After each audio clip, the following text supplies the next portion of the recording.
Your Honor, before the court today, we have the matter of Commonwealth versus Lindsay Clancy. Ms. Clancy is present. She is represented by Attorney Kevin Reddington, and the Commonwealth is represented by Assistant District Attorney Jennifer Sprague and Assistant District Attorney Shannon Buckingham. Well, good morning, everyone. Good morning, counsel. Good morning. Good morning, Ms. Clancy. All right. Before we start, could I see everybody at sidebar?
Court, all rise. Jurors entering.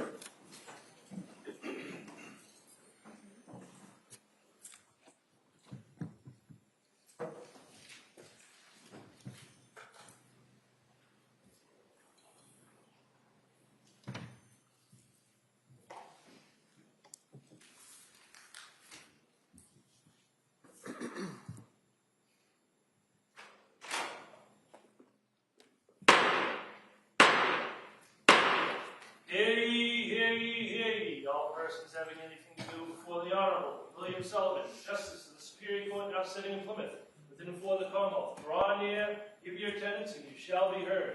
Vouchsafe the Commonwealth of Massachusetts, this court is now in session. Please be seated. Good morning, Your Honor. May I proceed? Yes, please. Your Honor, before the court today, we have the continuation of the jury trial in the matter of Commonwealth versus Lindsay Clancy. Ms. Clancy is present. She is represented by Attorney Kevin Reddington.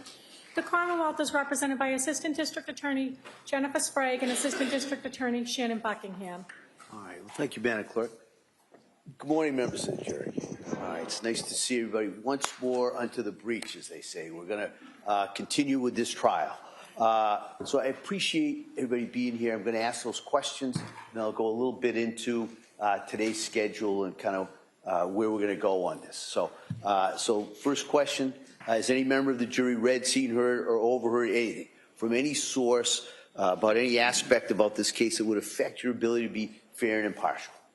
All right. Second, is there any other serious matter or concern bearing on your service as a juror in this case that anybody needs to address at this time? All right. Again, thank you so much for following those instructions. And so what we're going to do, as I said yesterday, we're going to continue with the testimony of the doctor who was on the stand yesterday, and it's anticipated that that is the last witness in the trial, and then we will then take a break, because before we go to the next portion of the trial, which is the closing arguments and the legal instructions, the court has to make some arrangements. They've got to speak to counsel, so it takes a little while. So I'm going to excuse you at that point and have you come back tomorrow. All right? So we're going to finish the evidence today. We're going to excuse you. I'm going to then deal with counsel, and then we will do, hopefully, arguments in charge tomorrow. All right? So again, I can't tell you how much I appreciate everybody's dedication and commitment in following those instructions and being here every day. So that's kind of where we are at this point. All right? And so with that, I'm going to ask the Commonwealth if you could have the doctor retake the stand, please. Yes, Your Honor.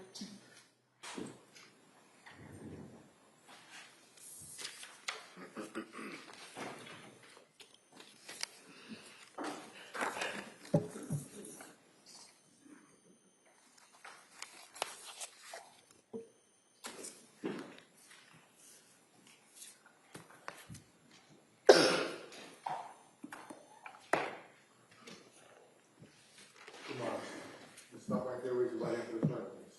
Good morning. Do you solemnly swear that the testimony and the evidence you shall testify is true, and that now coming between the Commonwealth and the defendant shall be the truth, the whole truth, and nothing but the truth, so help you God? Thank you, sir. You may be seated. Watch your step, please. All right. Good morning, doctor. Good morning.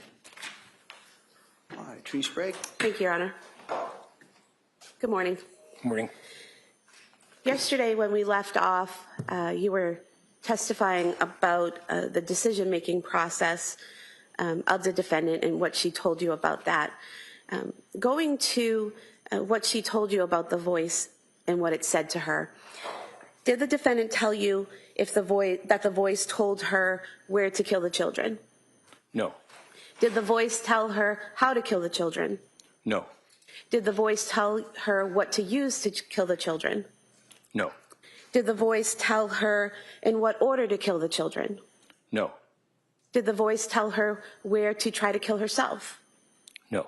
Did the voice tell her in what way to kill herself? No.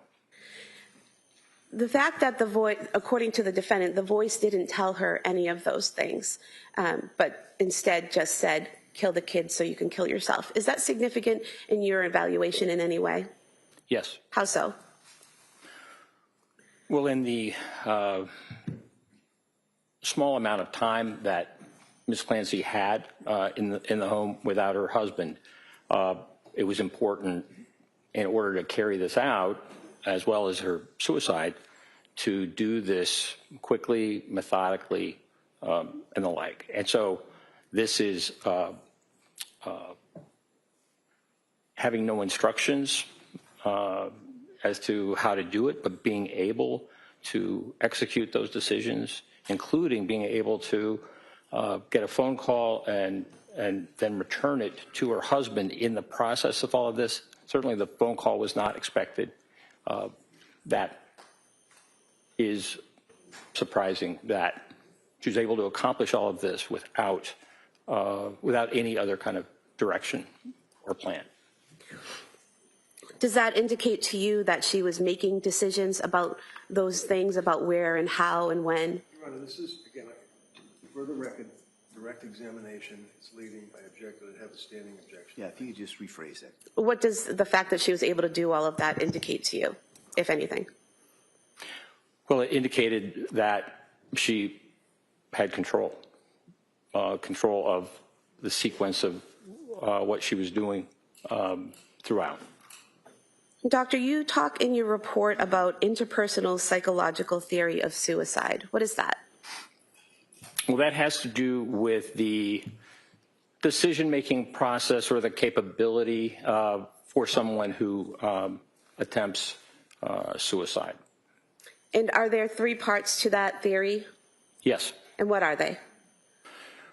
Well, one would be called aloneness, or the sense of isolation, people not understanding. So that is a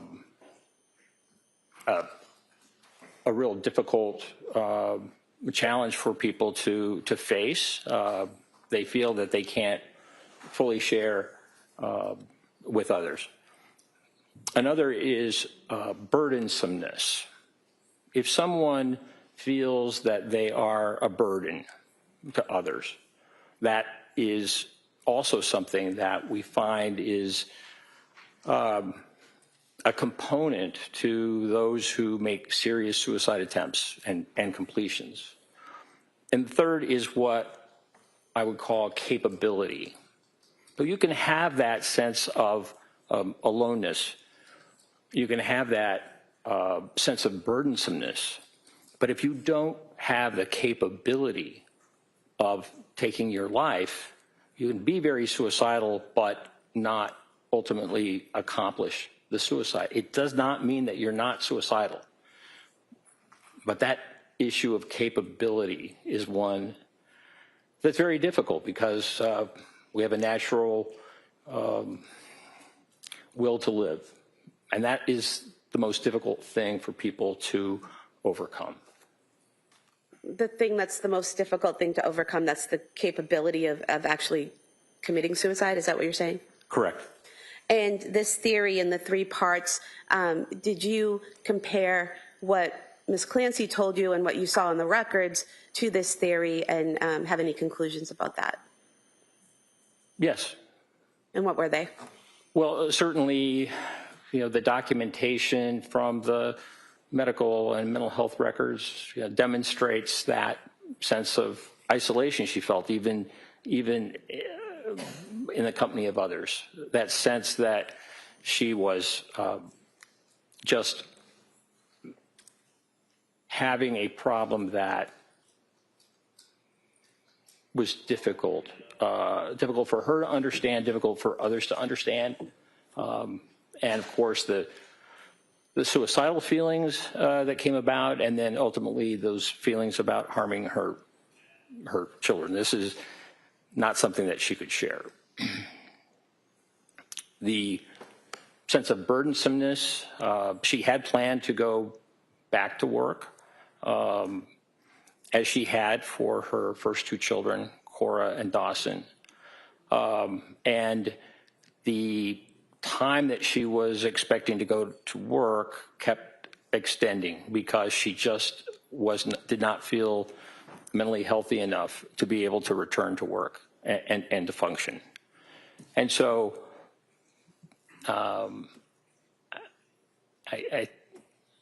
in some of the documentation where she filled out concerns and was asked about the kind of stressors in her life, she indicated that financial was one of the stressors that she was encountering.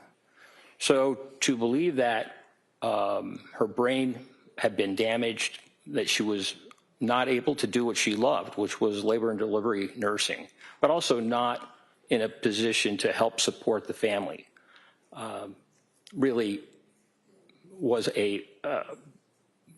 would be a burden for anyone, and certainly that sense of burdensomeness was something that I believe she was experiencing. And then the last component, capability, I truly believe that her suicide attempt was very, very serious, which is why she employed 3 different methods.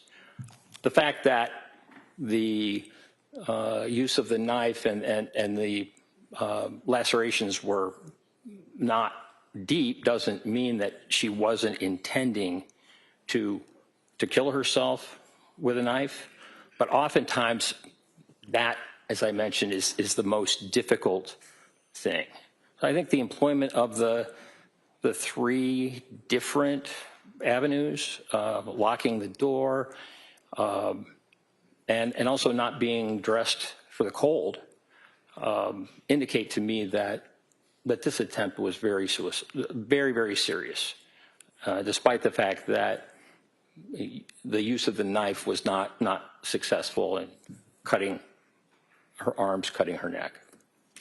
And so, doctor, in terms of the cutting on the arms and the neck not being sufficient to cause death, is that what you're referring to? Is that as someone faces difficulty or an inability to be capable of actually following through to commit suicide?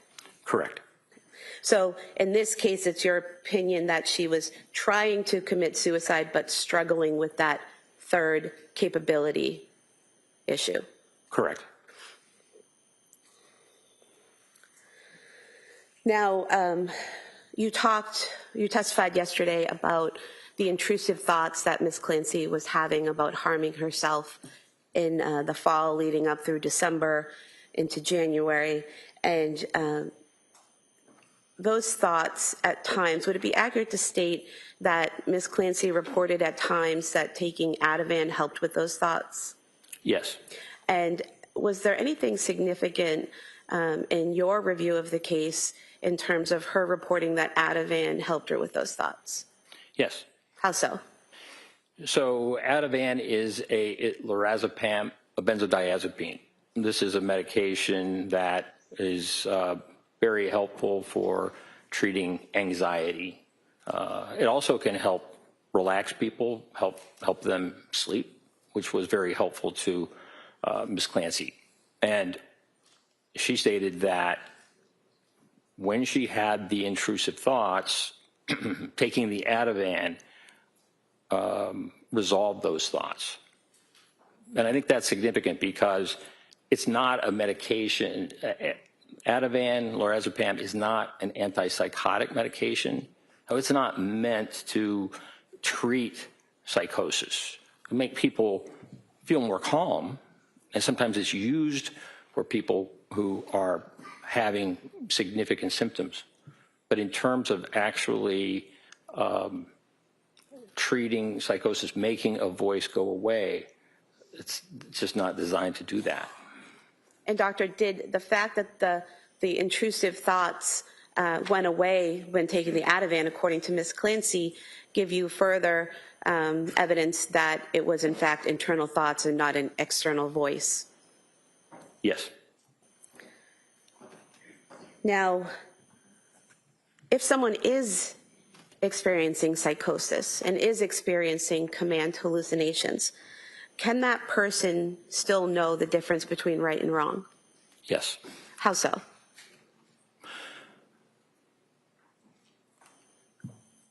Well, hallucinations, even command hallucinations, when they occur, do not propel an individual to automatically obey them. And in fact, many people will engage in behaviors to stop the actions that the voice is claiming.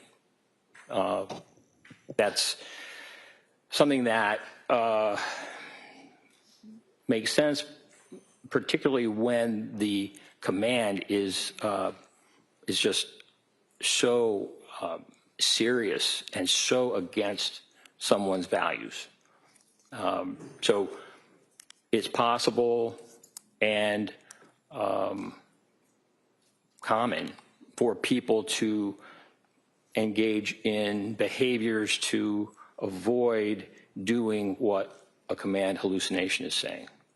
And doctor, is it possible for someone who is experiencing psychosis and command hallucinations to conform their behavior to the law? Yes. And how so? Is it basically what you were just telling us? Yes. If someone is having a command hallucination to do something out in public, but there is a police officer nearby, it certainly is possible for that person to choose not to engage in that behavior because of the consequences. Even though a voice might be saying this, there's other decision-making going on based upon the environment. Now, doctor, in your evaluation of Lindsay Clancy, did you come to an opinion to a reasonable degree of medical certainty as to whether or not she was suffering from a mental disease or defect on January 24th, 2023? Yes. And what was that opinion? I believe that Ms. Clancy was suffering from a mental disease or defect, and I felt that based upon the presentation, a bipolar II diagnosis seemed to make the most sense given the symptoms of insomnia that she had that were precipitated by the Zoloft. And this was just very, very significant. And while it didn't fulfill all the criteria or many of the criteria, if she were a patient of mine, I would diagnose her as bipolar 2, because I would want to make sure that any doctor who saw her afterwards would be very wary of using an SSRI antidepressant in treating her. And doctor, you mentioned the drug effects, Zoloft had an effect, and SSRIs might have an effect. Is there a difference when you're treating someone and they're taking medications between being over-medicated and having an adverse reaction to medication? Yes. And what is the difference? Well, when we think about side effects, that is an example of a medication having a response. Now, sometimes we have side effects when we're not necessarily over-medicated, but we put up with those side effects. When there is too much medication, certainly we can experience those side effects. For example, over-sedation, or there are some medications that can cause stimulation, so people are not able to sleep. An adverse reaction is much more serious. An adverse reaction could be, for example, an allergic reaction that could cause death, or some type of reaction that you don't see in most people but has been reported. So there is a difference between side effects, no matter how difficult they are, and what we would call adverse effects, which can be extremely serious. And in your review of the records of the medications that the defendant was prescribed from September through December, did you see any evidence of her having adverse effects from the medication?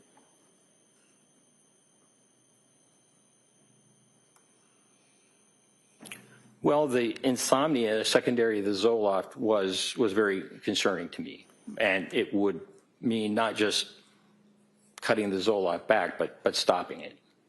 I would say that the Zoloft was in precipitating insomnia. I mean, she reported 48 hours straight of not being able to sleep, that was an adverse effect.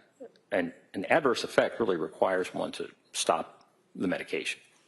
And that is what Dr. Jennifer Tufts did with Ms. Clancy, correct? She had her stop the medication? Correct.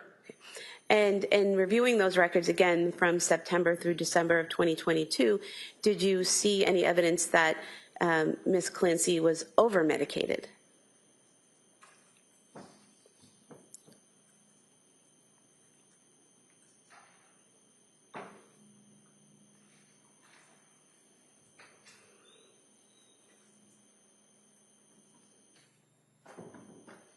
She experienced some significant side effects from some of her medications.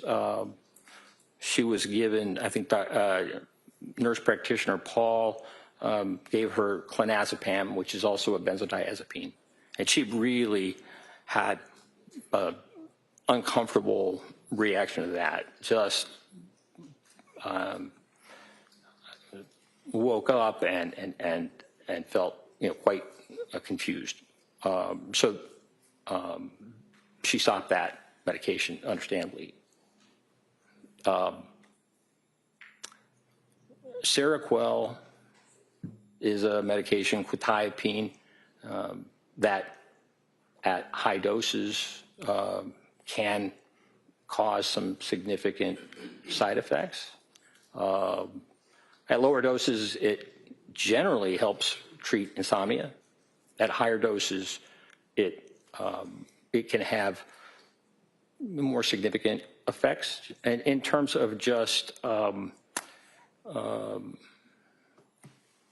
ability to think and organize one's thoughts. However, Ms. Clancy, in December of 2022, chose at that time to continue on Seroquel, a combination of Seroquel and Valium. Nurse practitioner Gelada had suggested another medication, olanzapine, Zyprexa, which she's taking now. And Ms. Clancy asked that she continue on the Seroquel at that point and the Valium. So, you know, it's a challenge. One has side effects, but one also sees benefit in the medication. And certainly that combination at that time, I think it was around December 7th, December 9th, that was really helping her sleep. And so she asked to continue on those two medications. So I guess when I ask about over-medication and you talk about the side effects of the medication, there seems to be a disconnect between maybe what a lay person calls over-medicated versus what the medical definition of that is. So is what you're saying that being over-medicated medically means having side effects to the medication? Well, no, not necessarily. So what does over-medicated mean to you in your profession? Well, if someone were to prescribe a medication that was beyond the limit that safely can be prescribed, for example, it's possible to be toxic on, say, lithium, which is a medication that she took for a while she was at Duxbury. And if I were prescribing, say, 1,200 milligrams of lithium twice a day, and her lithium level was toxic, as it would likely be, that would clearly be an example of over-medication. And did you see any evidence of that scenario in the defendant's records, that she was prescribed too high a dose to make her be at a toxic level of any medication?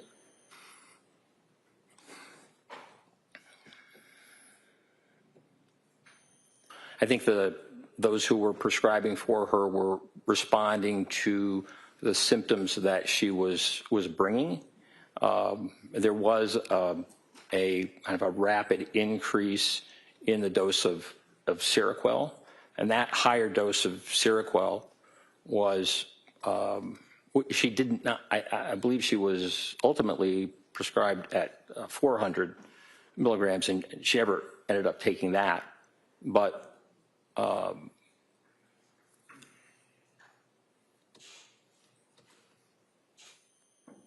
as a clinician, we do our best to try and treat symptoms. So, Doctor, did you see,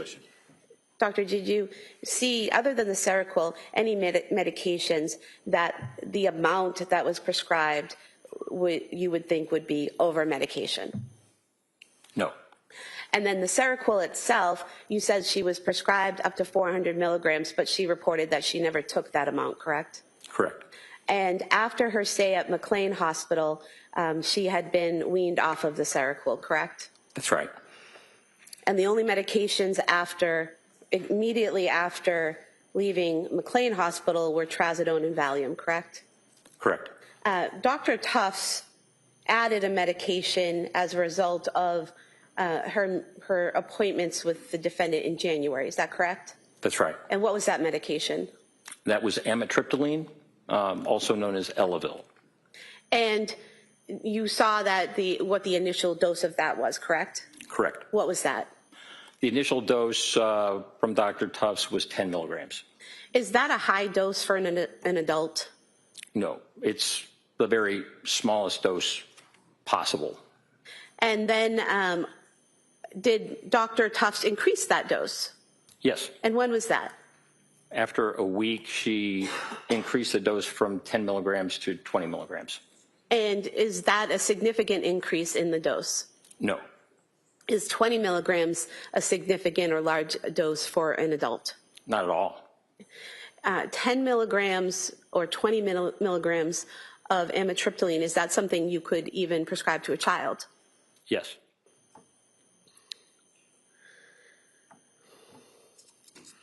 Now, doctor, based on your review of all of the records and your meetings with Ms. Clancy and your collateral interviews, did you form an opinion to a reasonable degree of medical certainty as to whether or not Lindsay Clancy on January 24th, 2023 could appreciate the difference between right and wrong? Yes. And what was that opinion? My opinion is that she did have the capacity to appreciate right from wrong. And what do you base that on? Well, on a number of things. Ms. Clancy had just met with her psychiatrist, Dr. Tufts, the day before. And in that discussion with Dr. Tufts, as documented, she denied suicidal ideation, and she also denied thoughts of harm to others. And also there was an ongoing conversation regarding future possible treatments, esketamine or TMS, which I spoke about yesterday, that could be employed to help her. Also, with regard to the appreciation between right and wrong, the planning involved prior to the strangling of her children, I thought was significant. The searches for distance of 3V, the searches of CVS, all done prior to her sending fairly late in the afternoon a text asking her husband if he didn't mind takeout from 3V and then adding on. So that planning, that preparatory planning, I thought was significant. The avoidance of witnesses. You know, a witness during a time when one is committing a crime can intervene, not just report, but also intervene. And so the fact that this was done without any witness present during a time where she had asked the potential witness to go on a longer errand, also I thought was significant. Concealment is another thing that I think indicated an understanding of right and wrong. I mean, the children were strangled all in the basement, and according to Mr. Clancy, the door to his office had been closed when he arrived to the basement. Timing was really, really significant in this. There was a window of time that Ms. Clancy was aware of in which she would need to kill her 3 children as well as to kill herself, which she expected would happen. She was conscious of time and told me that she had mapped out the distance, et cetera, because she didn't want her husband to be gone too long. But in this case, I think the issue of time and her husband returning, rather than being a solution for her, was a problem. And so to accomplish all of this in the course of that amount of time that Mr. Clancy was gone, I thought was significant, really showed an awareness of time. In terms of the weapons used, now these were exercise bands, but they were all near where the children were strangled. They were placed there. That's where they kept those exercise bands. And the exercise bands were nearly identical. I mean, very similar in terms of what they could do as ligatures. And so that use of weapons that were readily available and nearby also was significant to me in terms of her understanding of and planning. I did not see any evidence that she had delusions about her children, delusions as to something wrong with them or something that required them, because of a delusion, that they needed to die. I don't recall that she ever spoke about her children in a delusional way. Now, Look, we have a question. Sure. Next question. Were there other factors that influenced your opinion that she knew the difference between right and wrong? yes. And what were they? Well, the phone call at, 5:34 in the afternoon, I thought was significant. So Mr. Clancy was at CVS, and he called his wife, and she did not pick up. She did not answer. But she called him back and had that ability to deviate from what she was doing to be able to respond, and so had the presence of mind to do that, but also to conceal from him what was going on.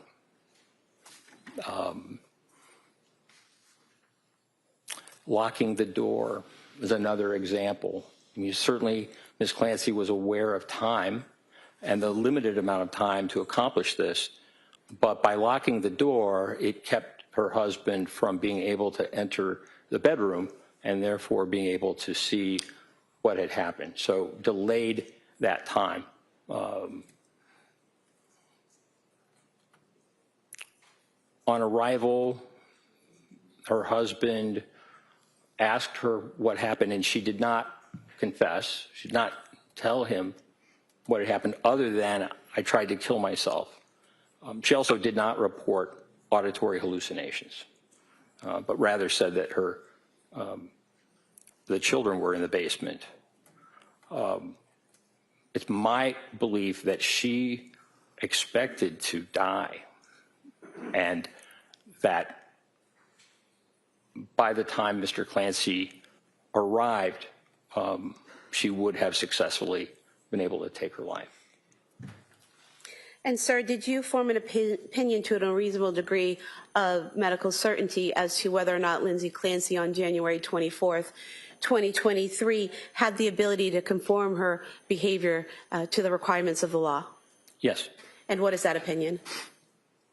Well, if we look at that day, we know that in the morning she took Cora to a pediatrician's appointment.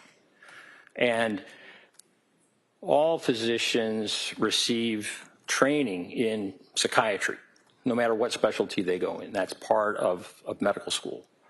And so, like other doctors who had seen her who were not psychiatrists at appointments and whatever, the pediatrician also did not notice any unusual things about her. She did not, she was able to conform, right, to the type of behavior that a concerned mother would engage in. She was able to drive to the pediatrician's office and then back. And the day was really one of significant control. The activities that she engaged in that day, spending time with her children with Play-Doh, taking them outside to build a snowman, sending photographs of the children to her mother, to her husband on Instagram, fixing lunch and also fixing dinner for the children. So the activities of that day were controlled, as were the activities in terms of the planning that we already mentioned. So throughout the day, I mean, she was methodical and quite controlled and organized, even in that space of time that was short. There was a lot to do in terms of killing her children and also killing herself. And I would say that the last point with regard to conforming to the law is that when she received the phone call from her husband, she did not report to him that she was in distress, that she was having hallucinations, that she needed help. So with that phone,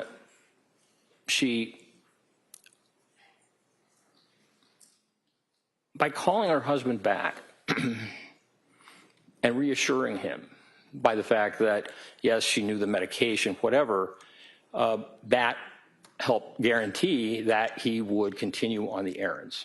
Had she not called him back, it would likely, or it certainly was possible that he would be concerned enough that he would return home.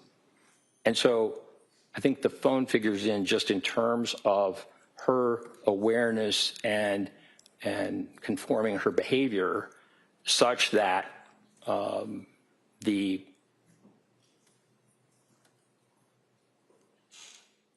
strangling of her children could be concealed. And doctor, did you form an opinion to a reasonable degree of medical certainty as to whether Lindsay Clancy on January 24th, 2023, when she strangled her children, was criminally responsible? Yes. And what is that opinion? Yes. It is my opinion within a reasonable degree of medical certainty that Ms. Clancy was criminally responsible. Move to submit Dr. Satoff's CV as the next exhibit. Any objection, counsel? All right, that may be admitted. I have no further questions. Thank you. Okay. Hold on a second, Ms. Reddington. Exhibit.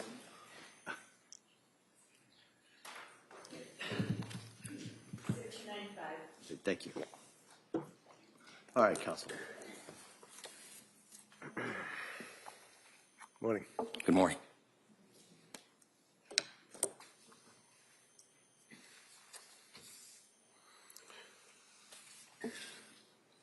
So, Dr. Satoff, as I understand it, you conducted your investigation or examination of Lindsay by Zoom, correct? Did you say by June? Sorry, Zoom. You know, By Zoom, okay. Television. I thought you said because it was the 4th of June. Yes, sir. Okay. And can you tell us when you were first engaged by the district attorney's office to assist them in this case? I first was informed about the case, I think, in January or early February of 2026 of this year. The final contract with the university was not completed, as I recall, until April.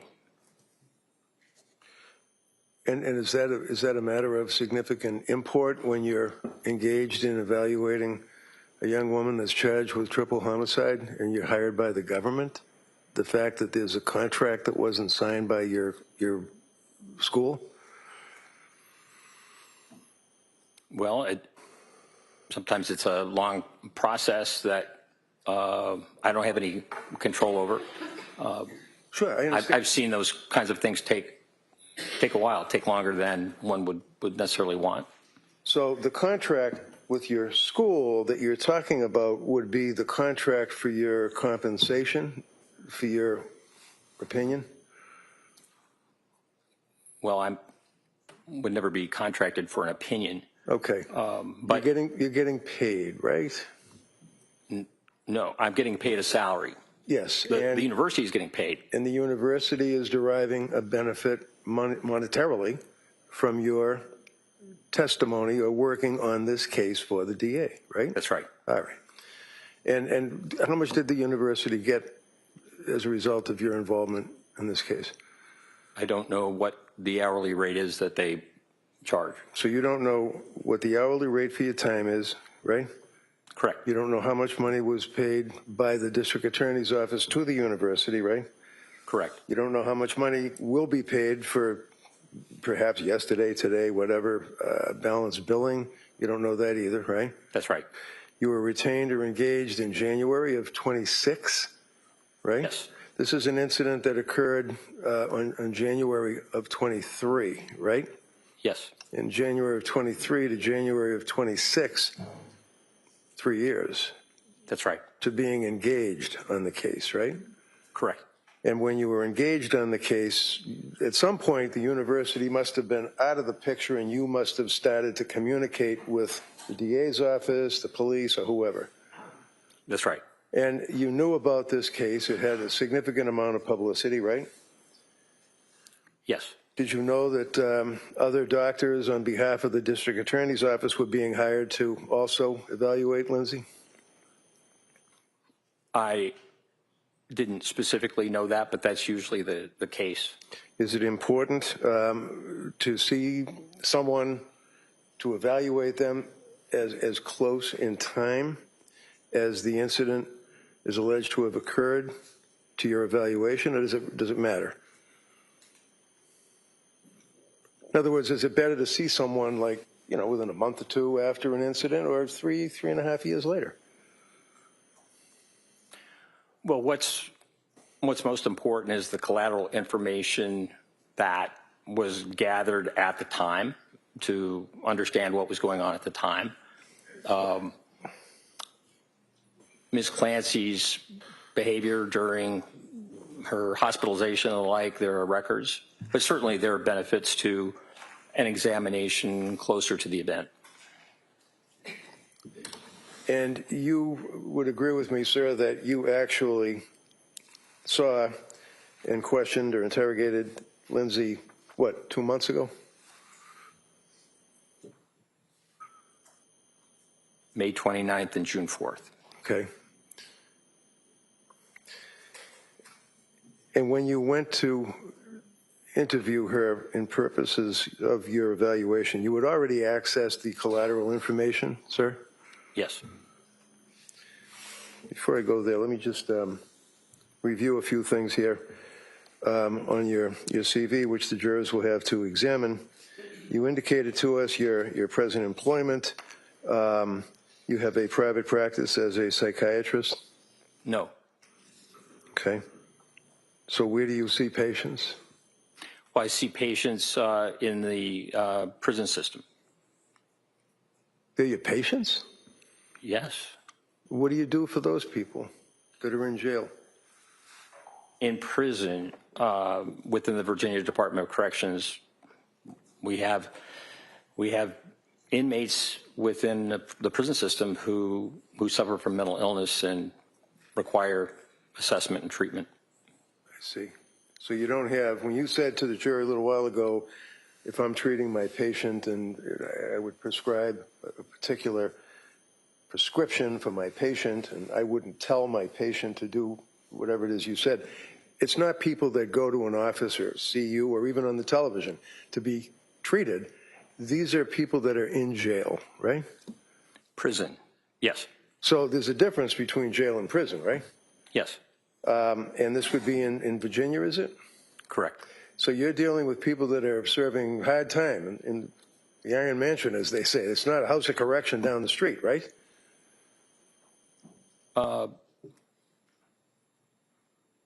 I see patients who have different varying sentences. Some have life sentences. Some are scheduled for release, in the coming month. So that really varies. And you work on behalf of the state to evaluate prisoners to determine whether or not they are fit, if you will, to be released into society, right?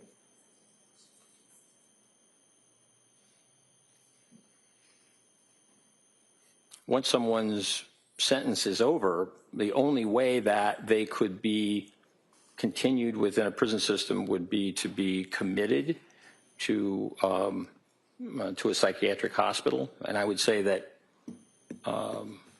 in the 34 years that I've been treating inmates who are patients, I can only recall 2 times where when discharge came up, their condition was such that they required to be civilly committed because of mental illness. And when you are talking as a forensic psychiatrist evaluator, would that be on behalf of the BOP, Bureau of Prisons? I have consulted with the Bureau of Prisons on just a few occasions, but Okay. Bureau of Prisons is federal, and Yeah, I know that. most of my work has been with state. Okay, but on your resume, sir, you indicate from 2019 through the present, that's a number of years, that you have been employed or engaged as a forensic psychiatrist evaluator on behalf of the United States Bureau of Prisons as it relates to probation or parole. Is that in your resume? Yes. And that means, sir, that you evaluate inmates that are trying to get out of jail, and you would evaluate them to determine if they're appropriate for parole, right? No. Okay. So when you indicate on your resume from 2019 through the present, you're employed as a forensic psychiatrist evaluator for the United States Bureau of Prisons, how many of these evaluations did you do in the years from 2019 through 2026? 7 years.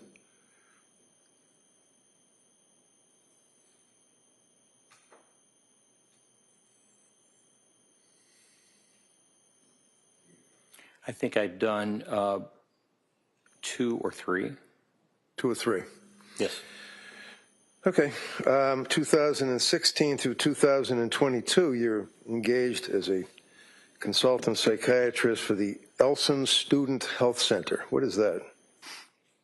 That's the Student Health Center at the University of Virginia. So that serves students who are at the university. And like what? I mean, do you evaluate them? Do you treat them? Do you analyze them? What do you do for college students? My work with the university and the health center really had to do with students who were having difficulty and had left the university and were interested in getting back. And so I was part of a 3-person panel to evaluate the students to see whether or not it would be appropriate to bring them back to the university. And what, were they like thrown out of the university, or they were disciplined or something? Why would you bring them back? What does that mean? Well, if there was an event that caused concern, potentially was a threat, for example, then just for the student safety and the safety of all, they would leave the university in order to get the type of care that they needed. And then if they want to come back, then I was part of a panel that would evaluate these students and make a determination about whether it was safe So these for are them the to come students. back. I'm sorry, I cut you off. Go ahead. Yeah.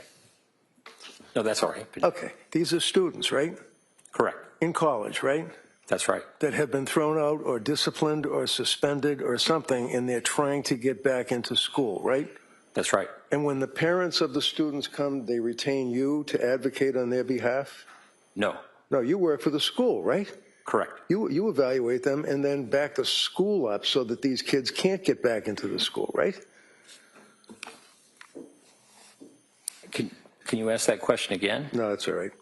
1999 through the present, you work for the United States Department of Justice, and the United States Department of State, right? Yes. Okay. And that would be the United States Attorney's Office, the prosecutors. Like they're the state prosecutors, you got federal prosecutors, right? Well, federal prosecutors and defenders. I've worked with both. Well, the defenders certainly don't work for the United States Department of Justice or the United States Department of State, do they? I was under the impression that federal public defenders were under the umbrella of the Department of Justice. No, that's called the CJAC. That would be a totally different group of people. Those are people that defend people to try to have them not be abused by the system, if you will. Yeah, that question will be stricken. 2015, you're a psychiatric consultant for the Virginia Office of the Attorney General. Another prosecuting arm, right? Yes. 2013, Virginia Department of Virginia Department of Corrections, least restrictive measures for segregation. You evaluate people to determine if they should be in max or disciplinary unit as opposed to general population. Is that what you do? Yes, I've been asked to do that. Okay.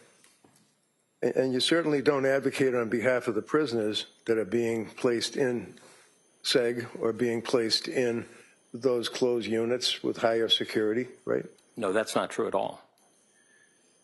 The National Security Expert 2007 to the present, Oak Ridge United Associated Universities. What is that?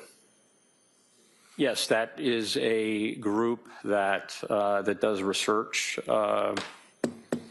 with the Behavioral Analysis Unit and the National Center for Analysis of Violent Crime, and I have done work with them. Okay. Critical Incident Analysis Group, CIAG, University of Virginia. Yes. Okay. Behavioral Analysis Unit, as you told us yesterday, for the FBI at Quantico, right? That's right. Psychiatric consultant to the Virginia Department of Corrections, medium, maximum, and supermax facilities, right? Yes. Continuing on with your experience, sir, as a witness in this case, you'd agree with me that you were involved as a psychiatric consultant with the Macro Task Force on-site consultation for the Australian Police Service. Yes. Former Soviet Union project, Republic of Georgia, TBILISI, Georgia. You were involved with that, sir? Tbilisi. Tbilisi, yeah. Critical Incident Response Group for the U.S. Air Force. You're in the assessment unit. Yes. Crisis Management Unit, investigative support for Operation Gray Sunset, Jordan. Correct. Crisis Management Unit, investigative support unit, critical incident response in Montreal, Quebec. Yes. FBI, National Center for Analysis of Violent Crime, Operation New Hope. Yes.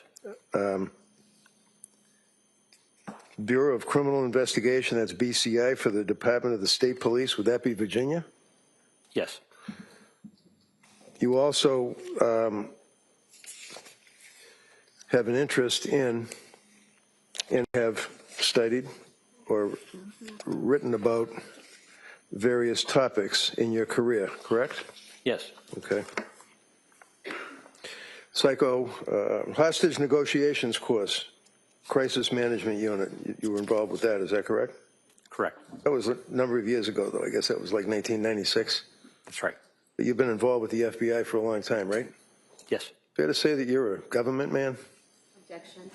No, sustained. Hostage negotiation course. How about Virginia Department of State Police? You involved with them as well, sir? Yes? Yes. Advisory positions. You deal with Islam in prison is one of your interests, right? That was a TV program or something? Correct. Talk about National Institute for Justice, Standing Committee to advise the Department of State on unexplained health effects on U.S. government employees and their families overseas, right? Yes. Analysis of pre-attack behaviors of the Las Vegas shooter behavioral analysis unit for the FBI. Yes. Skipping ahead, papers published. Now, when a doctor or a psychiatrist, or even any doctor really, I guess, publishes a paper that's of interest to other doctors or people, that's called a learned treatise, right? Peer review? Yes. Okay. Can you tell me, what is peer review? What does that mean when you're dealing with a person's focus and interest in writing about what they're focused on? So a peer review journal is one in which once an article is submitted, a paper for publication, that goes to qualified people within the same field who review it and make determinations about the quality and whether or not it should be published. Oftentimes, there will be some edits or suggested edits from those who have expertise.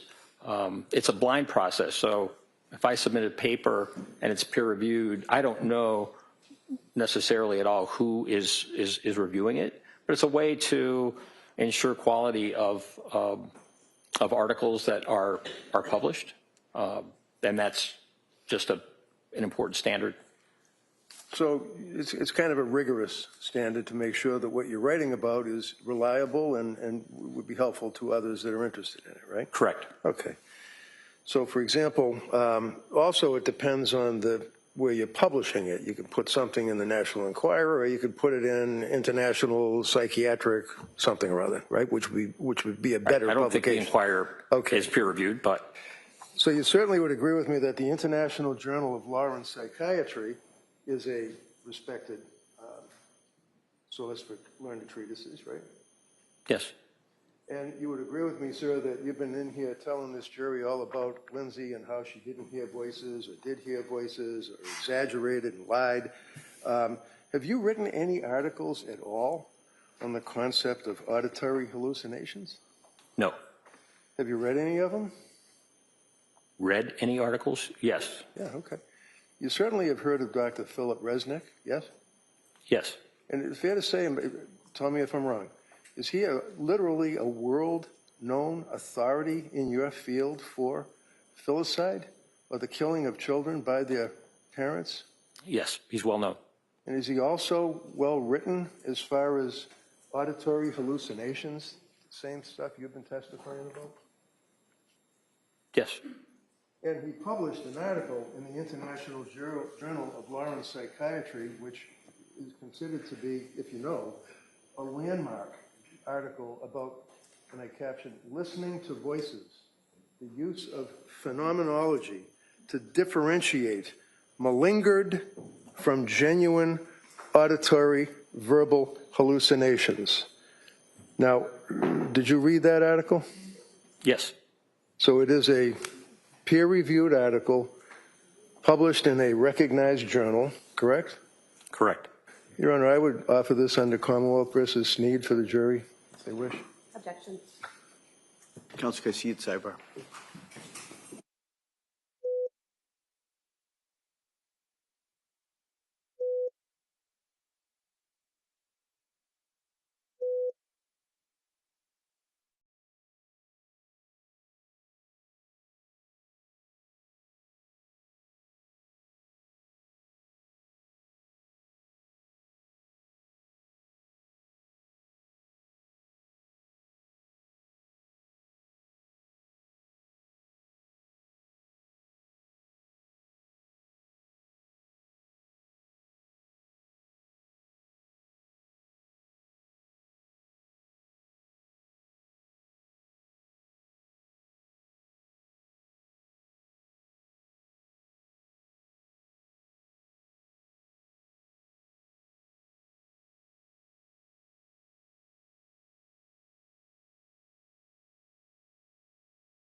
That copy is being made for the district attorney. Could I continue? Sure. Thank you. Leaving aside peer review article and the article written by Dr. Philip Resnick, sir, for a minute, papers that you published, and you have in your resume, it says peer reviewed, so that's just what we were talking about, right? That's right. All right. Using the moral situational action model of extremist violence to assess fluctuating levels of risk in women, the relevance of risk promotive and protective factors. What does that mean, levels of risk in women with extremist violence?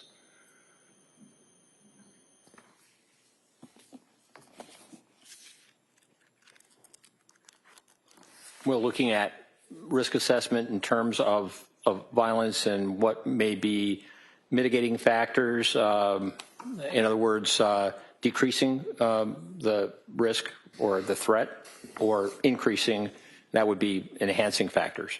But this is looking at a group in terms of research. And it's research about women that are involved with extremist violence? Yes. Okay. Assessing, strike that. Using the moral situational action violence risk model for assessing women involved in extremist violence and empirical study. Is that a similar article? Yes.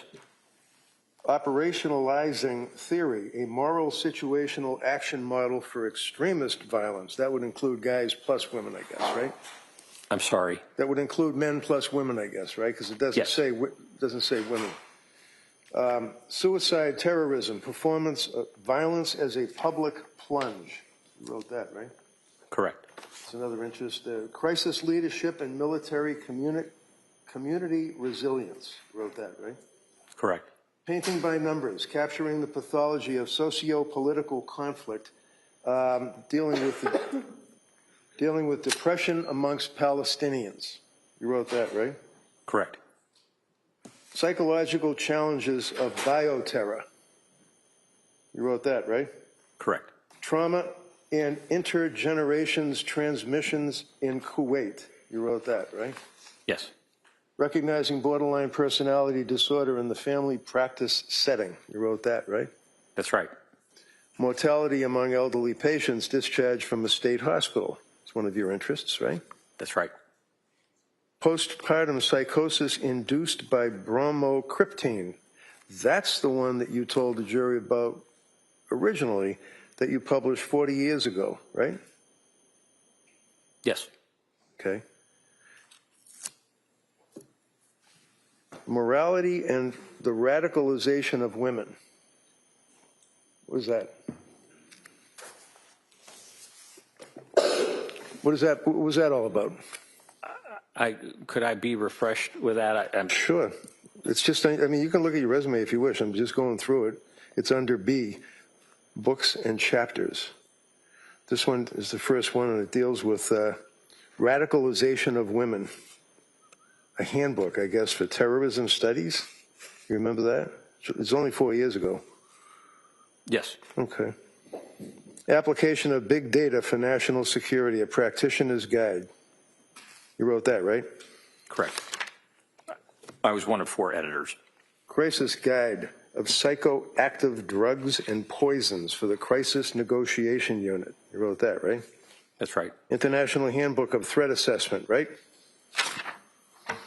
Yes. Protection of children during armed political conflicts, a multidisciplinary perspective, right?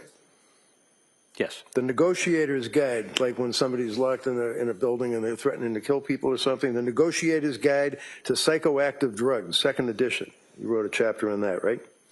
That's right. The negotiator's guide. And it goes on and on with the negotiators and things like that. Terrorism negotiators, right? It's fair to say that's your focus? Correct. Well, Well, I know you can talk about postpartum, but I mean, I'm asking you if your resume that you prepared, I imagine, well before you were hired by this DA's office, sets forth your interest, right? yes. Okay. The characterization of negotiation as trying to stop killers is not I'm not accurate. I'm probably wrong. Comprehensive. I apologize. You see it on TV, the negotiators, and they're trying to help people that are being kidnapped. On a bridge, On in a bridge, crisis, yeah, something like okay. that. So, Just a few more, Doctor. Panels and symposia. You'd agree with, let's see, national security I just want to run through a quick attachment theory, mental wellness as it relates to threat management, threat assessments, corrections, psychiatry presentations, substance abuse and misuse in prisons, perspective on providing medical support during conflict and chaos, targeted violence in the media, lessons from history, the profiler of poisons, understanding the female extremist, crisis operations, leadership, how to fool doctors by injecting chemicals into muscle to obtain opioids, a prison inmate comes clean. Did I read all those topics correctly, sir? correct. Invited lectures, talk about extremism, terrorism, the future of policing, children in long-term abductions, how to prevent terrorism, mass shooters, U.S. prisoners, religious rights, religious radicalization, terrorism and the unknown enemy. Basically, that's what your focus is, sir, correct? No. And that's coupled with your experience of the two people or so that you recall dealing with in your, it's not a practice, but working for the Bureau of Prisons or the state for Virginia, the people that are in jail. That is the sum total, to be respected, of Dr. Sadoff, correct? I mean, you treated two people. You've written a lot about terrorism and other issues that we went through. That's not at all a correct characterization. Oh, I'm sorry, because I read your resume, right? Yes. Okay, and I related what you indicated to the jury, your experience when I asked you about patients or treating people. I said that right? I've been treating patients, and I continue to for the last 40 years. Now, in all of your experience, sir, have you ever treated a woman suffering from postpartum psychosis? Yes. When?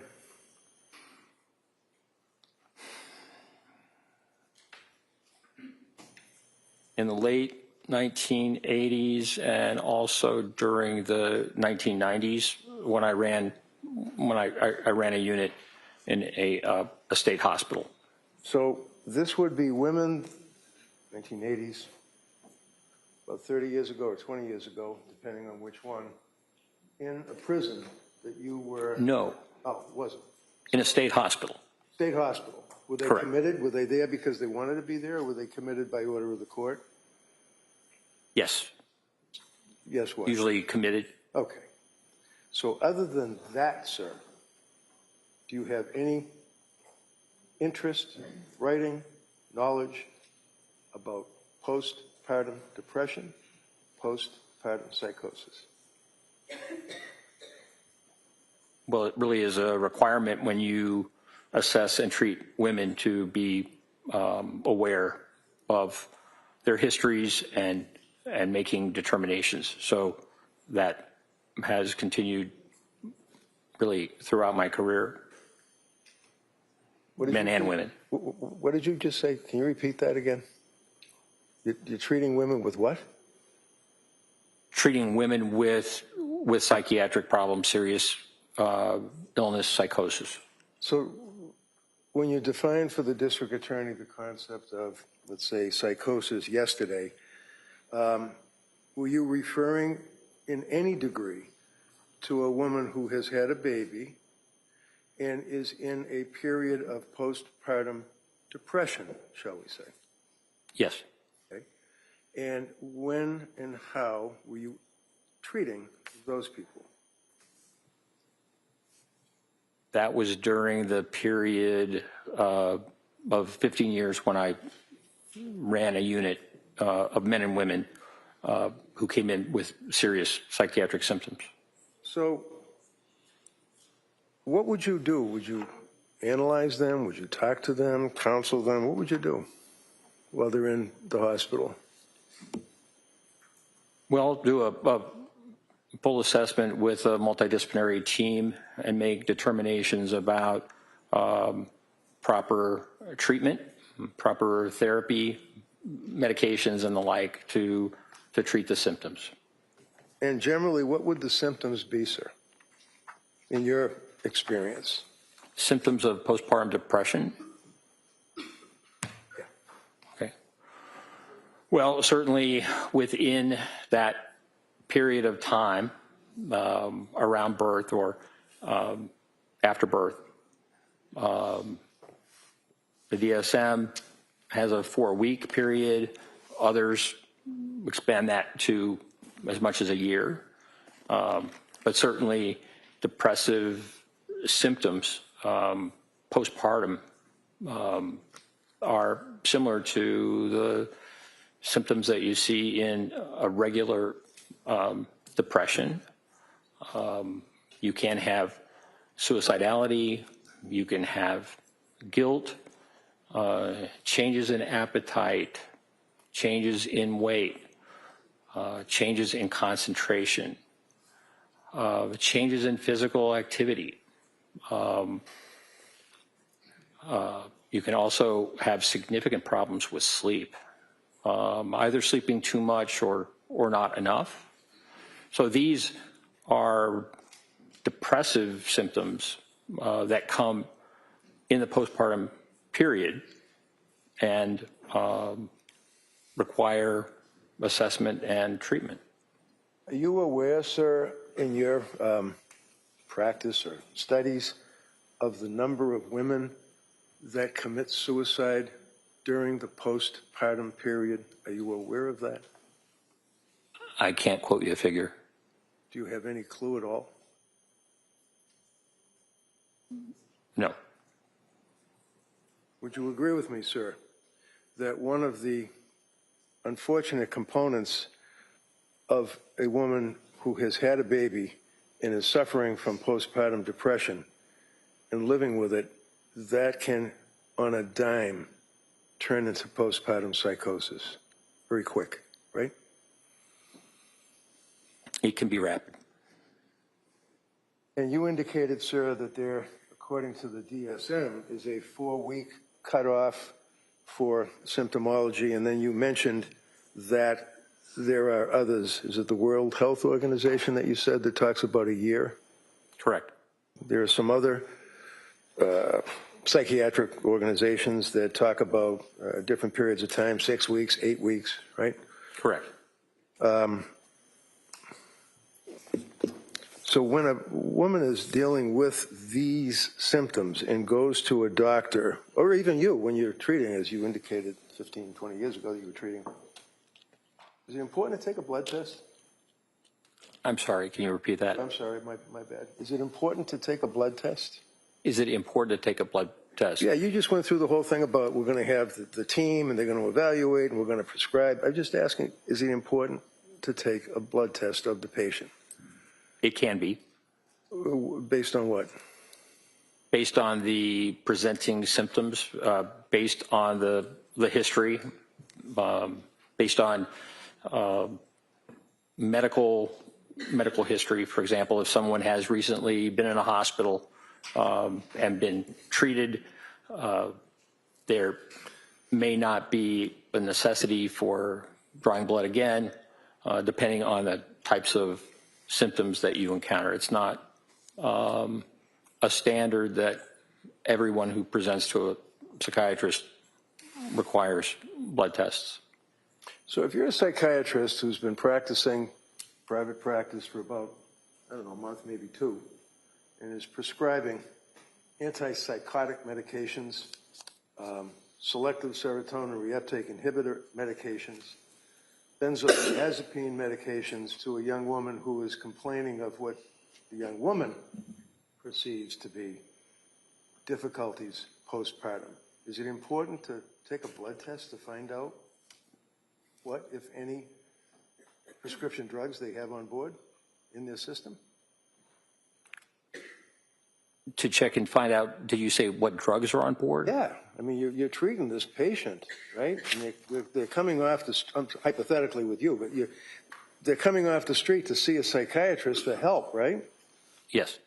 And if they're already been prescribed drug after drug after drug by a particular doctor with her 2 months of robust experience, is it a fair statement that you should take a blood test of that person? Well, it really depends on the medication. There are some medications that really require blood tests because of levels and the like. Many psychotropic medications are not easily, there's not an easy test for the amount of medication in the system. So it depends on the circumstances, and it depends on the medication. I mean, for example, lithium or carbamazepine or valproic acid, those are all mood stabilizers. Certainly, taking a blood test would be very important. So it depends. Depends. Can I just ask you to spell those 2 drugs that you just pronounced for the stenographer, please? Carbamazepine, Yeah. Carbamazepine.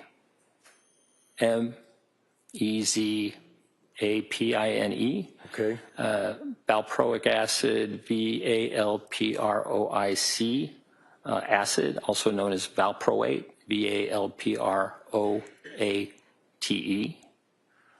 And did I mention lithium? That's not a hard one. The record has to be accurate, that's all. Understood. Okay. Now, doctor, are there other tests in your experience that are or can be or should be administered to a young woman or a woman who's had a baby and is coming to a doctor like Dr. Tufts, for example? Are there other tests that can be administered to determine if, in fact, that person is suffering from postpartum depression? I'm not aware of any specific test that specifically diagnoses depression. Years and years ago. Oh, postpartum depression, sir. Pardon me? Postpartum depression is my question. Correct. Depression. I know you want to say it's the same thing, but postpartum depression is my question. And you're asking if there's a blood test for postpartum depression? I'm asking if there's any tests at all that a psychiatrist can or should administer to the patient coming to them for help. Well, there's the Edinburgh scale, which is a self-report that patients fill out for who are postpartum. You looked that up last night? No. Well, you knew about the Edinburgh scale? Yes. You administered the Edinburgh scale? Pardon me? Have you administered the Edinburgh scale? No. It's a self-report, usually given by nurses. Nurses, okay.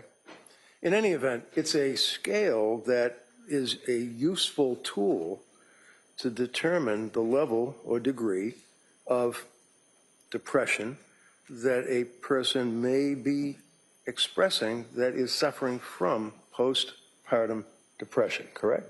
That's right. And do you know what the numbers are on the scale? Like, is it 1 to 23 or is it 1 to 50, or do you know what it is? It's a 30-point scale. And when you say So 1 to 30, as I understand it. And when you say a self-report, the patient would then advise what symptomology they're suffering at that particular point in time, right? Correct. And then the doctor would then determine whether or not there is a risk or an extreme risk or a deadly risk of this person committing suicide, harming someone else, whether it's a baby or anybody else, and determine what the level of their postpartum depression is, right? Yes, it can help. And did Dr. Tufts administer Edinburgh test to this young woman? I know that, Ms. Clancy, there were a number of Edinburgh tests that were given to her, so that there are some scores in her record. I can't recall which practitioner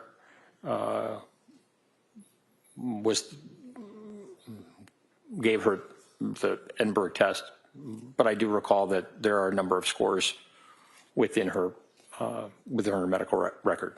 Right. And what was her highest score? The highest score that I recall was 23. 23 out of 30, right? Correct. And over 15, the patient is in pretty serious trouble, right? Over 15 is concerning, definitely. Right. And she was a 23. Right? Yes, I believe so. I think they ranged from 19 to 23, just Right, from my they memory. increase as time went by, right? She was getting worse, Correct. right? Yeah. All right. And in addition to the regular blood test, which costs like, I don't know, about $100 to administer a blood test to see what somebody's got in their system. It's not a lot of money, right, for the insurance company. I just didn't hear you. Blood test. It's not a lot of money for an insurance company to pay, right, to cover. Correct. Okay.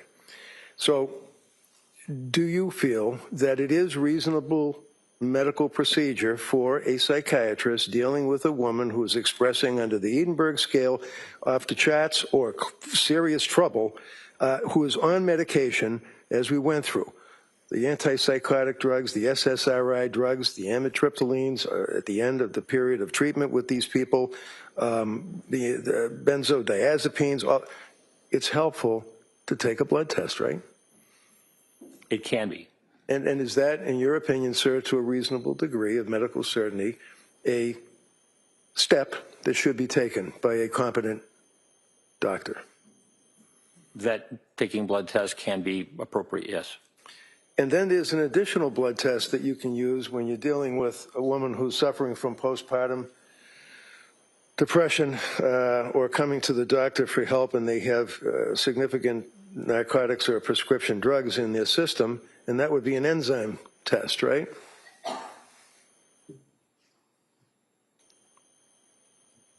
I'm not aware of an enzyme test being typically available or used. Well, it costs a lot of money, doesn't it? Like it costs a couple of grand? I don't know. All right. In any event, sir, are there any other concerns that one would have if they're competent and they're treating somebody that's come to them for help in addition to a blood test and perhaps enzyme test to determine the metabolizing aspect of the person's system, metabolizing or processing these drugs that are in their system, the enzyme test? Are there any other tests or concerns that you have with a woman whose postpartum depression complaints come to your doorstep? Well, depending on the presentation, sometimes it's helpful to check thyroid function. That can certainly be a cause of psychiatric symptoms. Did they do a thyroid test on Lindsay? No. That's not a lot of money that the insurance company would complain about, right? Correct. One of the things that I just don't want to forget, sir, is that the district attorney asked you, while we're talking about the drugs, about the Lamictal, otherwise known as lamotrigine. Did I pronounce that right? Lamotrigine, yes. Lamotrigine. And she said that Lamictal, it has a side effect of a rash, right? You recall that, sir? I think I said serious rash. No, I think she said rash. You may, it's up to the jury what their recollection is, but you may have said serious rash, but we both agree. It's a serious rash, right? Yes. In fact, it can be fatal, right? In very rare occasions, yes. It can be fatal, right?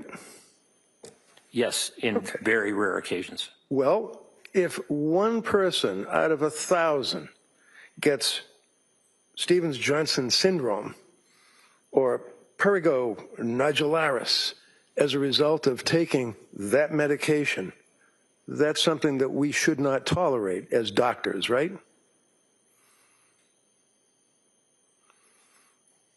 Risks and benefits are something that every physician, every prescriber needs to think about. So you've heard of, as it relates to Lamictal as a prescription drug, what's called 10.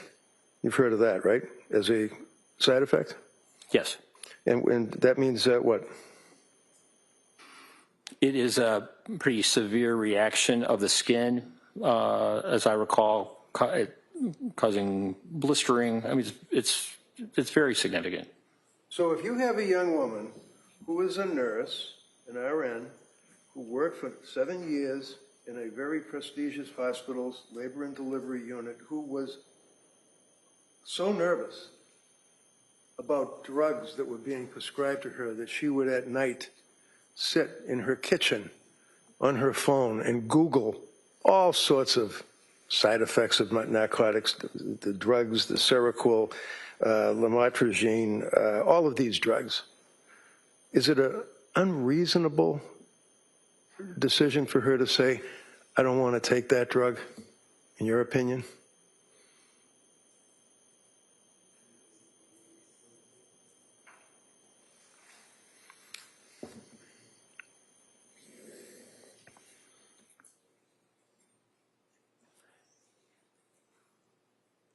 It seems like you're asking, is it reasonable to decide not to take the drug? Yeah, that's what she did. That's what you told us yesterday. That's what the DA asked you yesterday, right?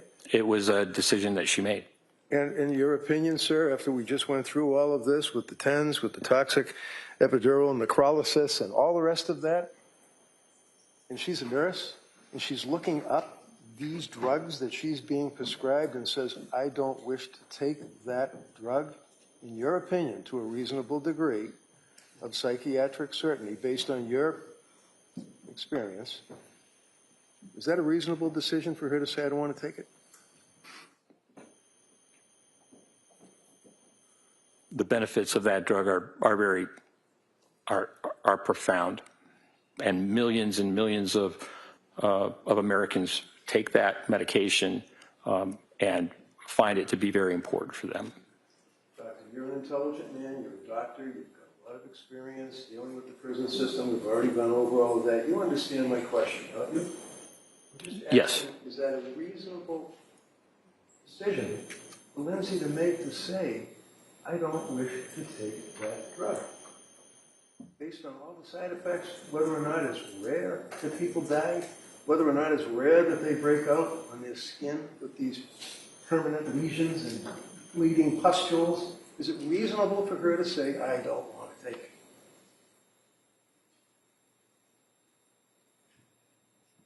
it? In her mind, it was. Yeah.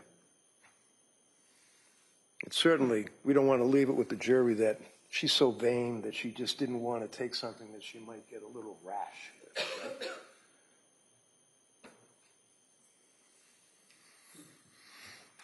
In any event.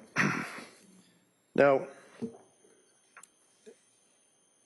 have in mind, there's no blood test, there's no enzyme test for metabolite test, there's no thyroid test, but we still have the pill factory through Dr. Tufts and then into Dr. Gelada for that period of time. You're telling this jury that that is, in your opinion, reasonable little drug doses that she was prescribed? Is that what you're telling this jury, sir? That it was reasonable to prescribe? Yeah, the drugs, one right after the other, and then stopping the SSRI, not weaning off, stopping it flat out. Is that reasonable? Objection. Sustained, just as to form. Is it reasonable, sir, in your opinion, to tell someone who's on an SSRI, such as Zoloft or Prozac, just stop it and we'll put you on something else, or should you wean it off? In the case of the Zoloft and the severe insomnia, in my view, it was reasonable to stop it. And then prescribe new drugs? Well, insomnia was a significant problem, so as I recall, Ativan and Benadryl were prescribed to assist her with those symptoms. Now, if somebody, is nervous because they have an exam coming up, or they just can't sleep because maybe they're worried about their job, there's a big difference between that and serious insomnia. Is that true? Yes. And Lindsay was suffering very serious insomnia, according to the medical records and her statements to her providers, right? That's right. And in fact, when Tufts increased the SSRI 25 to 50, she went 48 hours straight without being able to sleep, right? That's in the record, yes. And she went pretty much immediately to Tufts and complained about that and said, I can't sleep. It's 48 hours. I just can't sleep, right? Yes, I think that was around the 21st of October. And in your experience with dealing with terrorism and terrorist threats and things like that, would you agree with me that sleep deprivation is used as a torture? It can be, yes. And in fact, the side effects, if you will, of a person who's suffering from serious insomnia can actually lead to psychosis, can it not?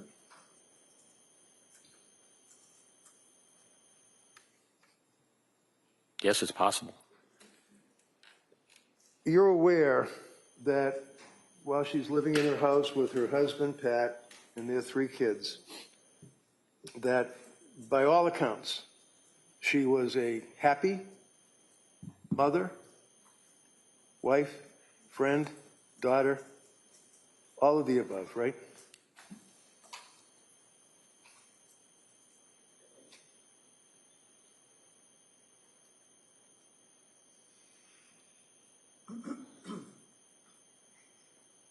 No. So as the summer progressed, is it your understanding from Dr. Sadoff's investigation in this case that Lindsay Clancy and her husband, Pat, and their kids during the summer of 22 were not living their best life, enjoying life? The summer was very good from Callan's birth really through much of August. Through the time that Patrick Clancy was at home, that first 12 weeks was really quite good. And then it went sideways, right? She started having some concern about anxiety, right? She did. That brought her to Dr. Tufts' office. Oh, brought her to talk to Dr. Tufts on the telemedicine, right? Correct. And then she started getting her prescriptions, such as the SSRI at 25, SSRI increased to 50, 48 hours without sleep, went back to Dr. Tufts, more medications prescribed, right? Yes. Was she in rough shape in October of 2022 after dealing with Tufts for about 3 weeks?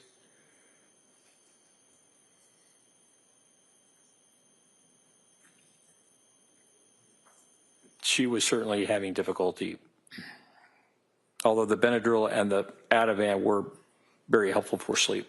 Okay. I'm just going to grab this item here. I'm just going to kind of hold it. In your investigation, and look, you did look at the text messages and all the stuff that was on Lindsay's phone. Right? Yes. Her life was pretty much turned inside out, right? I mean, government got access to every text message she sent, right? Yes. Every email that she sent, right? Yes. Every memo that she wrote on her phone or on her computer or whatever, right? Yes. Every journal entry that she ever wrote during this period of time, we have it all, don't we? Yes. And in October 20th, sir, did you see this text where she texted her mother and said, Mom, will you please come up and stay with me a bit? I'm really sick. Something's wrong. I had horrible insomnia all night.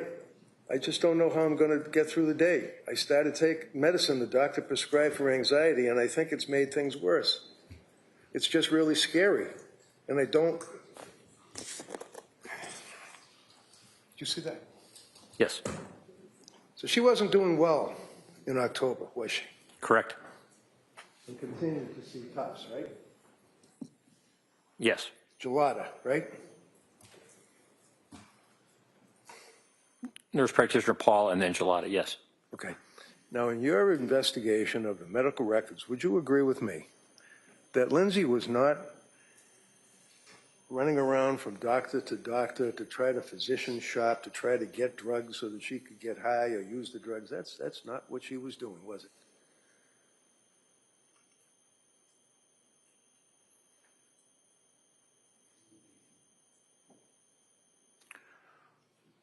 Ms. Clancy expressed concerns that she was not following a plan, and that it would have been better for her had she tried to stick with a plan. Is that one sentence in all of the medical records where it makes reference to the fact that she said something like, I should have stuck with the plan? Is that what you're referring to? Yes. Okay. My question, sir, was Dr. Tufts, Dr. Paul, Dr. Gelada. Nurse practitioner Paul and Gelada. I apologize again. It's all right. My bad. Nurse practitioner Gelada. Up to that point, bringing us into November, these people and other emergency room visits that she had, she was not going out looking to score drugs off of drug prescriptions. Is that fair? Correct. And she, in fact, looked up Tufts, but she didn't even know who Tufts was. She went online and Googled postpartum depression and found an expert. Isn't that right? That's my understanding. But she was only practicing for like a month or two. Was she, in your opinion, to a reasonable degree, a psychiatric certainty, an expert? Objection. Overruled.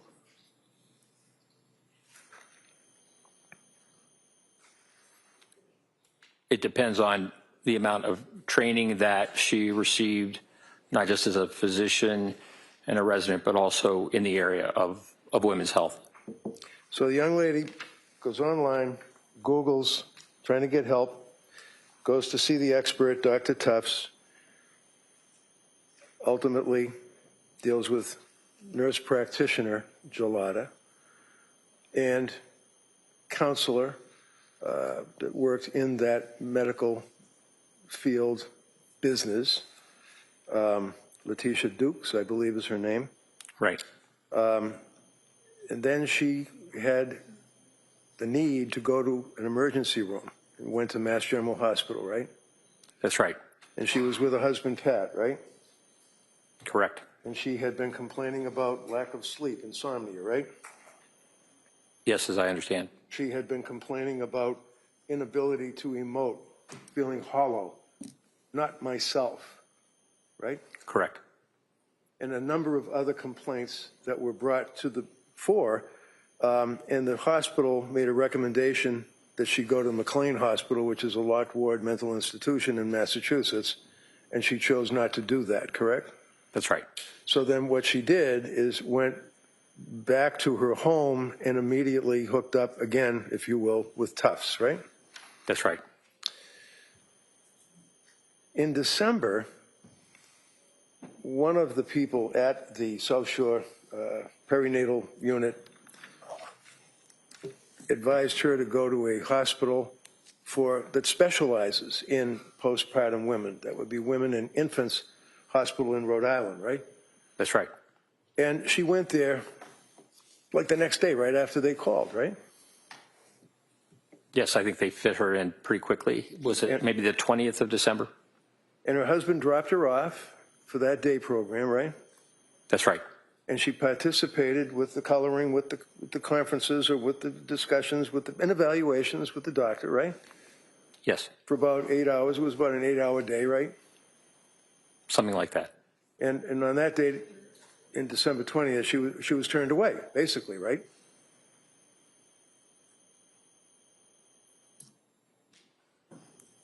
I don't know that I would term it turned away.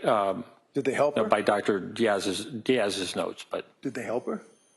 Pardon me? Did they help her? They felt that another program might be more appropriate, either inpatient or partial hospitalization or outpatient, just based upon her concerns about medication. And her concerns about the symptomology of postpartum depression, right? That's why she was there. She was having depressive symptoms, yes. Right, and that's in addition to, everybody wants to say GAD, GAD, GAD, general anxiety, depression. This woman was there for treatment of postpartum depression, right? She was there for treatment of depression. I was under the impression that most of the women who were in that program were much closer to had given birth to their children. And so in that respect, it was not the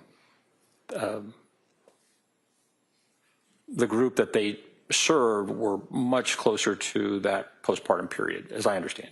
You're not going to say to this jury that because Lindsay was outside of the, let's say, 4-month cutoff, that she was not a good candidate for postpartum depression treatment? Is that what you told us, Jerry? No. Oh, okay. I'm sorry. I thought you said because of the time frame from giving birth to the time that she went to see them. I was just speaking about my understanding from the note from women and infants in terms of their decision making. Okay. And women and infants basically discharged her after about 8 hours, right? Yes. And her husband was up skiing, and then she contacted him, and he had to come down and pick her up and bring her home, right? That's right. And the reason that she was discharged from Infants Hospital in Rhode Island included a statement, RO, rule out issues regarding prescription medications, correct? Yes, that's my recollection. And she indicated that she was going to go right back to TOPS, right? Yes. And she did, didn't she? Yes, as I understand. And would you agree, sir, that every time a doctor said to Lindsay to do something, whether it was to make an appointment somewhere, whether it was to take another drug, any advice, that she was on it immediately? Is that fair?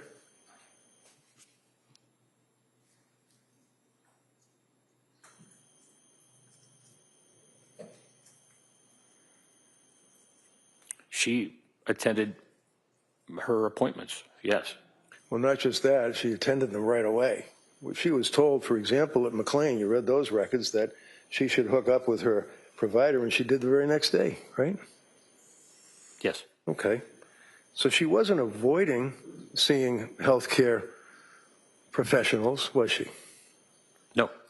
And she was continuing to express concern about her state of mind. She felt that her mind, her brain was being damaged. Isn't that right?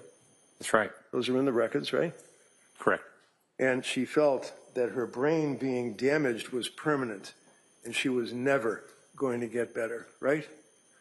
Yes. She was complaining not just to her physicians, but she was complaining to people in her community that she was having intrusive thoughts, dark thoughts, suicidal thoughts, and homicidal ideation. She said that, correct? The homicidal ideation, as I understand, was just voiced to her husband and her mother. Just voiced? Is that what you just said? Just voiced? Is that like talking about the Red Sox? She's talking about homicidal ideation of her children. Sustained. Next question. I asked you about her complaints of intrusive thoughts, complaining to doctors, complaining to friends, complaining to neighbors, family about dark, intrusive thoughts of suicide and homicidal ideation. Didn't she?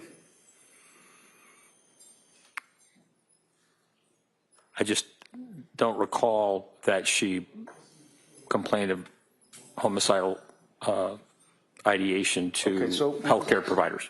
Finish answering. I think, Doc, you finished? Did you finish the answer? Doctor, did you finish that last answer? Sure. Okay. All right. Next question. So we'll put homicidal ideation aside for a minute. Would you agree that for that period of time, short as it may have been in her life, November into December, that she was reaching out to people that would listen to her for help? Yes. Would you agree, sir, that she would tell, for example, neighbors or friends with the Learning Sprouts School, her family, her doctors, that she was having these dark, intrusive thoughts of suicide? Yes or no? Did you ask whether or not she was telling her children's teachers at Learning Sprouts? Anyone that she would come in contact with at Learning Sprouts, whether it's another mother, whether it's a friend, whether it's a teacher, whether it's an administrator, whether it's somebody that just watches the kids in the playground, did she tell anyone that she had dark, intrusive thoughts to your investigation? Those people that you named, I wasn't aware that she informed them about that. When someone says, with her history up to this point in December, that they're having dark, intrusive thoughts to a professional, in your opinion, sir, to a reasonable degree of medical certainty, does it make sense that the professional should ask the person whether or not these are voices that they're hearing in their head, or whether or not they are just thoughts that they're having?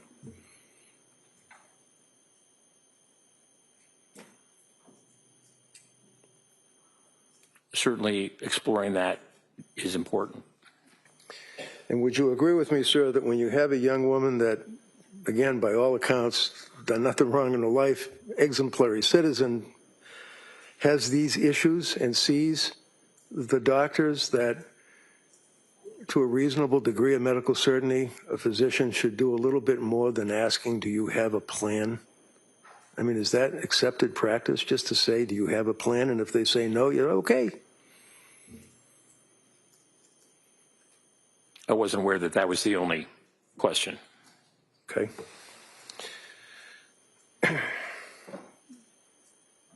She was also told that counsel had asked you yesterday about other recommendations that were given to her by women and infants, and that you said that she did not follow through on that, but she did see Dr. Tufts pretty much the next day, right? That's my understanding, yes. Okay, and she said that she was going to go see Dr. Tufts the next day, right? Yes. And just to mention, before I forget it, the Lamictal, I think you mentioned to the jury that she had a prescription for Lamictal that she was able to fill, right? Correct. But she didn't take it, right? That's right. And then Tufts told her that she was going to, she meaning Tufts, was going to give her a script for Lamictal, and she said, no, I already have one, right?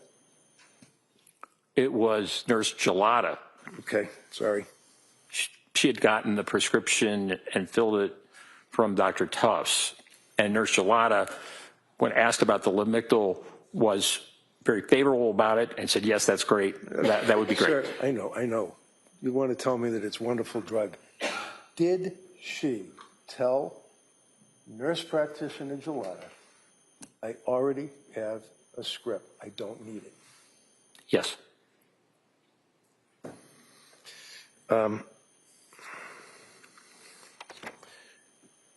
Among other things, when people are in trouble and they're having dark suicidal thoughts, whether or not it's voices in their head, whether or not it's thoughts that they can't go on anymore, they can't live life, they have to kill themselves,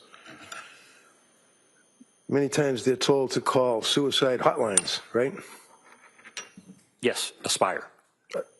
Aspire. What is Aspire? I don't know what it stands for, but it is a hotline that Ms. Clancy called twice because of her suicidal ideation. When did she call Aspire saying that she had thoughts of killing herself?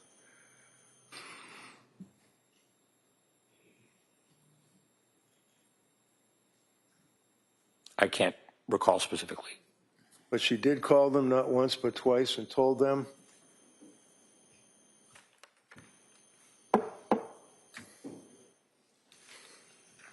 So she complained and told them that she was going to kill herself, right? Twice. Right? she spoke to them about suicidality. So here's a young woman with all of what she's been through who now is to the verge of killing herself and reaches out to people that her health care providers told her to call for help, said that she was going to kill herself, and what did Aspire do?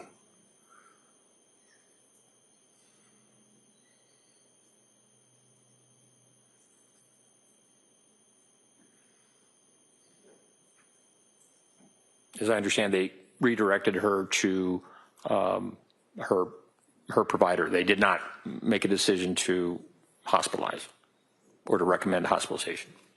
They didn't make a decision to do anything. Objection. Yeah, so you can form that as a question, please. Did you read the records dealing with Aspire? Did they do anything other than tell her, no, you're not someone that we can help?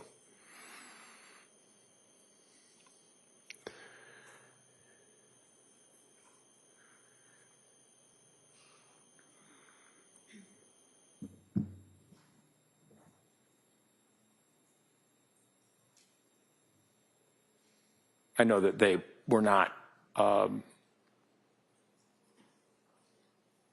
responsive to her suicidality because she did not indicate that she had a plan. And did you read a transcript or listen to a tape, or how do you know that?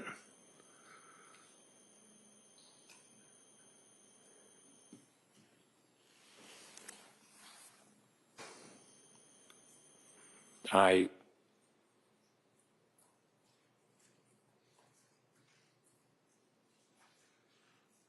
recall it someplace in the documents, it being referred to, but I can't tell you exactly where. So this, sir, obviously is a murder trial, and you are a witness for the government, and you've indicated that you've read the records. You just told this jury that in the conversation that she had with the people from Aspire that she expressed suicidal ideation and was asked if she had a plan. Where are you getting that from?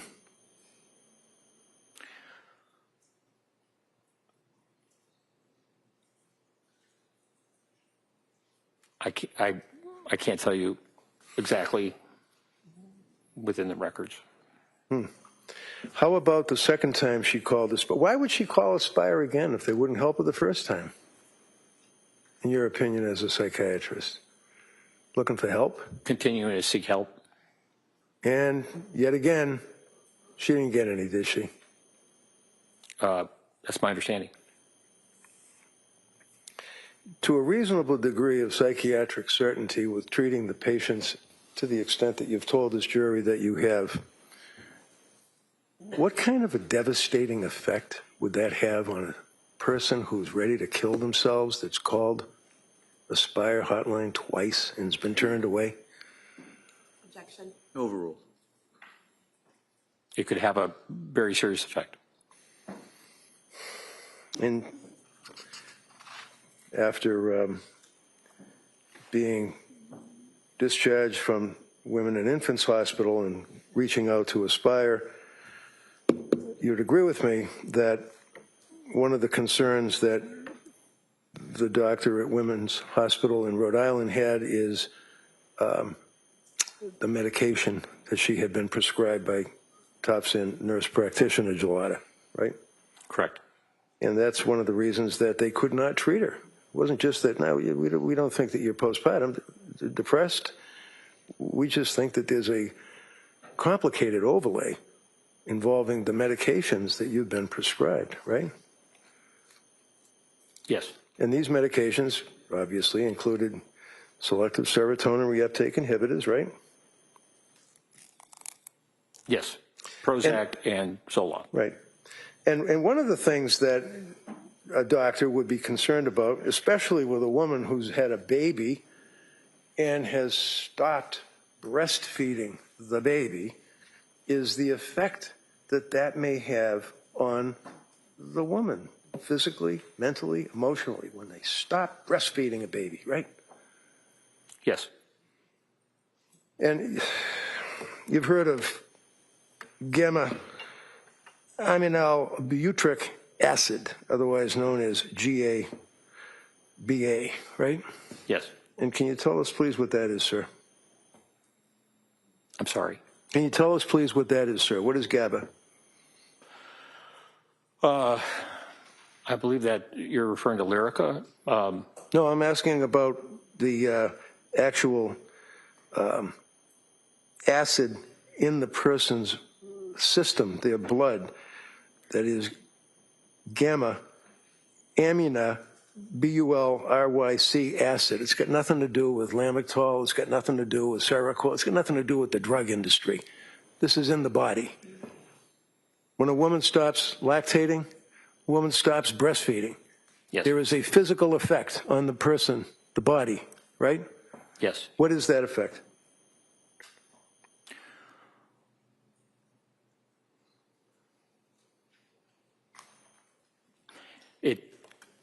It depends on the individual.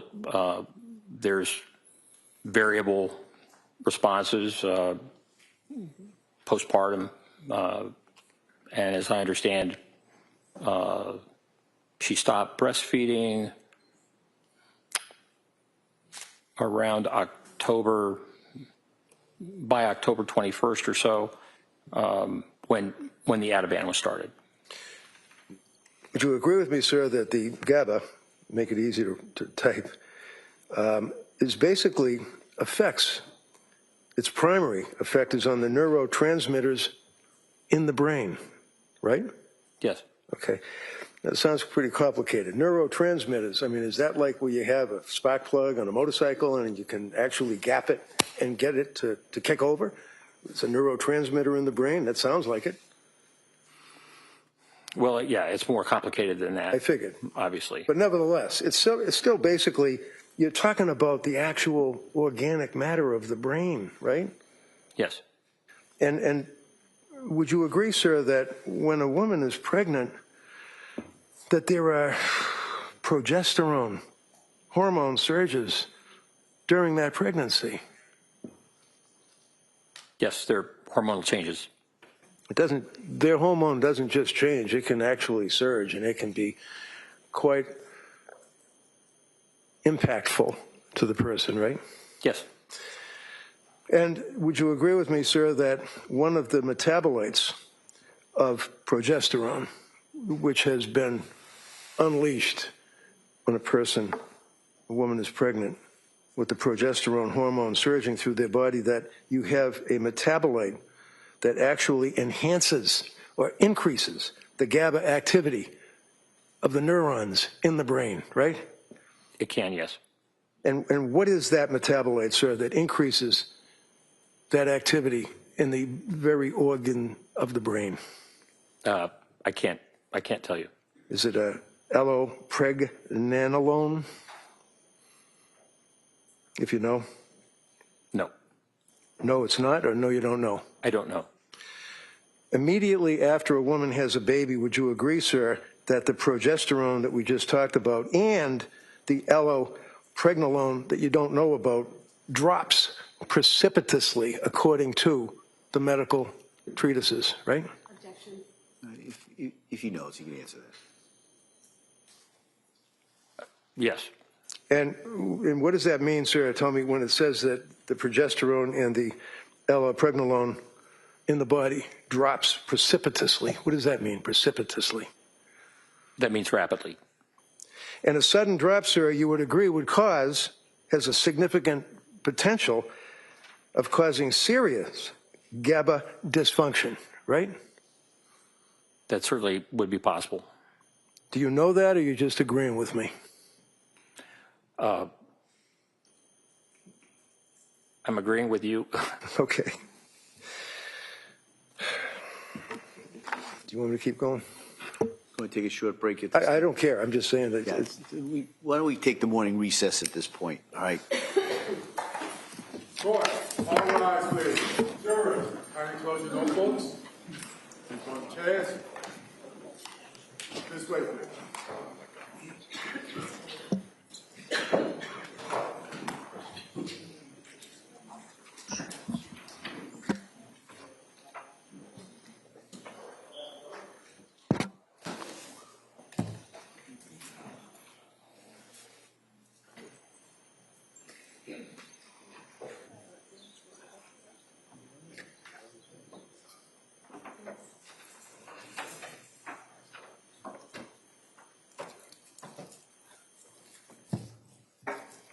Jurors have exited the courtroom. All right, Counsel, can I see you at sidebar, just briefly? Dr.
court is back in session. You may be seated.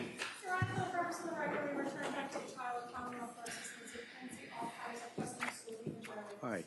Counsel, we ready for the jury? Yes, Your Honor. Yes. All right.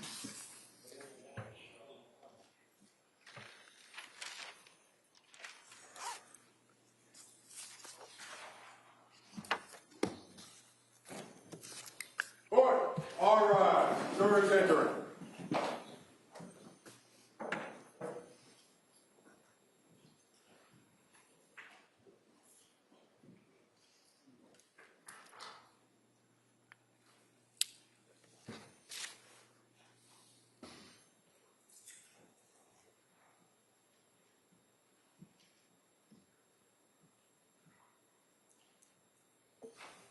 This court's now in session. Please be seated. Your Honor, for the purpose of the record, we return back to the trial of Commonwealth versus Lindsay Clancy. All parties are present, including the defendant and including the 18 jurors. All right. Counsel? Thank you, Judge. Sir, when we left off, I believe the question was that, and you agreed, the sudden drop can cause significant GABA dysfunction. Recall that question where we broke off talking about the, Yes. The gamma? And you're familiar with the concept of, in that regard, talking about the gamma-aminal butyric acid and its effect on the progesterone and its effect on the brain synapses, is referred to as breaks, B-R-E-A-K-S. You've heard of that term, right? No. You aware, sir, that when you get to the point where you have that precipitous drop in the progesterone and the allopregnanolone dropping precipitously, that in fact it constitutes and causes significant neurotransmitter malfunction, referred to as broken brakes. I'm not familiar with that term.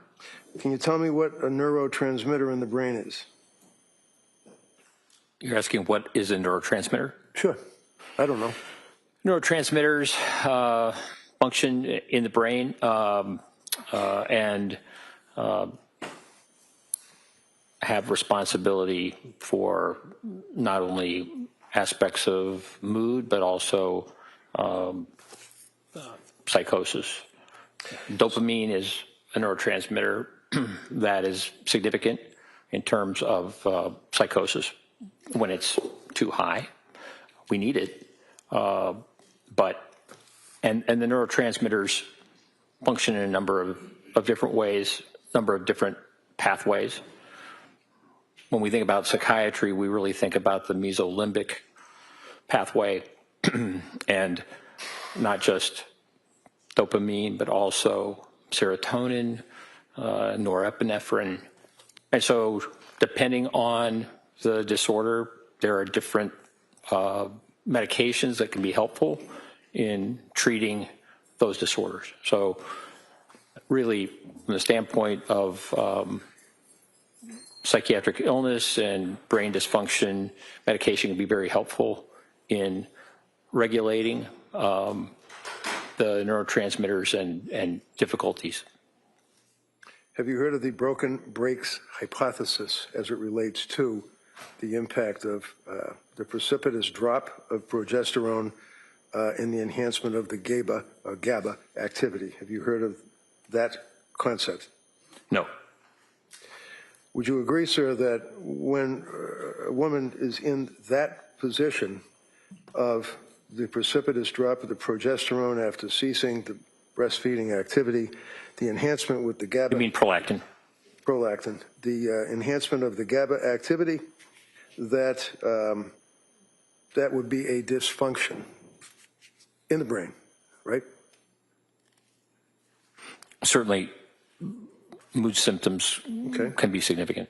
Would you agree, sir, that the dysfunction in the brain caused by those two items is consistent with intrusive and hard to control thoughts and highly impulsive, uncontrollable behavior? Would you agree with that? I would say it's possible. And that would relate to the capacity of a person to conform their conduct. If, in fact, because of the GABA and the progesterone and all that we just talked about, the intrusive, hard-to-control thoughts and highly impulsive, uncontrollable behavior would address itself to the issue of capacity to conform one's conduct, right? No, I mean, it depends on the timing. If you're talking Is the answer no? at 8 months, Yeah, hold on. You gotta let doctor finish. Did you finish that answer? yes. Okay. All right, go ahead. Next question. So,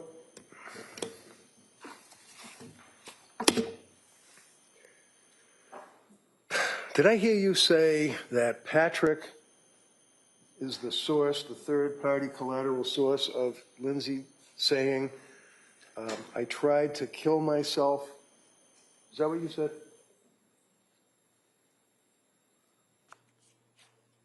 Well, let me rephrase it for you. I mean, did you tell the jury about an hour ago or so that When her husband found her on the ground? Yeah, Yes, or something to that effect. something to that effect, okay. And did you listen to the 911 tape when Patrick was actually speaking with Lindsay as she's laying prostrate in the snow on the ground with the broken neck and the slashes and the slits? Yes, I did. Did you hear her response to Patrick's comment, what did you do? No. Did you hear her respond to anything other than what would be described as guttural grunts? Not on that call. So when this conversation occurred, and this is the conversation that you're talking about, where she said, I tried to kill myself, kids are in the basement, he then goes into the house, right? Correct. All right. So now we have the EMTs and people are helping her out. We've seen the medical records. You know what the injuries were. You know the damage to her throat. You know the damage to her thyroid, right? Yes. And is it your testimony to a reasonable degree of doctor certainty that a person with those injuries, with the prescription drugs that were crushed up, that she consumed, with a broken neck, would be able to have a conversation? Based on the witness testimony from her husband, yes. Okay. So let's put the witness testimony from Patrick aside for a minute. And you listen to the 911 call. Are you telling this jury that she had a conversation that you could discern what she was saying? Not on the 911 call. No. Would you agree that they were all grunts? Yes, from what I heard. So Patrick goes in the house, relates the fact that he found the children, and you told the jury that his office door was closed, is what he said. Is that right? Yes. Where did you get that from? I believe Patrick told me that. Is that in your report? Yes. And when he told you that, when was that conversation that you had with Patrick? When I interviewed Patrick Clancy. Okay. So you read the grand jury minutes, right? Yes. You read the police report, right? Yes. You know that Patrick went up the stairs, and when he went up the stairs, the door was locked, right? Meaning the bedroom door, not the office door. Correct. And then he was able to open the door, right? Yes, with a key. And there was blood on the doorknob, right?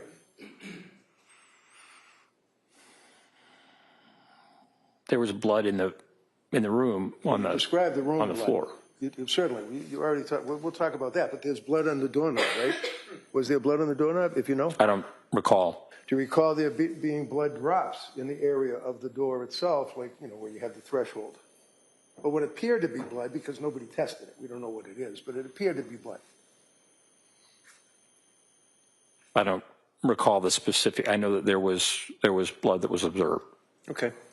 And you would agree that there was a lot of blood drops, drips on the mirror, drops on the floor, drops on the nightstand, right? That's my recollection. And you looked at the photographs in your investigation and looked at the testimony, third-party collaterals, as you testified yesterday, right? Yes. And you told the jurors that one of the things that was of interest to you is the fact that there was a glass or a wine mug or something that had crushed narcotics or I think he used the word antipsychotic drugs crushed up inside that cup. Do you remember that? Yes. Okay. Wine tumbler. Thank you. How do you know they were antipsychotic drugs? I don't recall saying that they were antipsychotic drugs. Oh, did you say they were drugs? I thought I said medications. Medications. All right, so drugs, medications, and they were crushed up? There was evidence of powder on the tumbler that Patrick told me about, and I went back and looked more closely at the photographs and saw that. Did you look more closely at the NMS laboratory or the state police crime laboratory or any testing that was done on the powder? Yes. And was there a report that said that indeed it was crushed up medication? They wouldn't. I mean, there is. They didn't indicate whether or not they were pills or. Did they ever? I'm not asking about pills or powder. Did they ever test the residue? Not that I'm aware of. So how do we know that that's even drugs or medications or whatever word you want to use?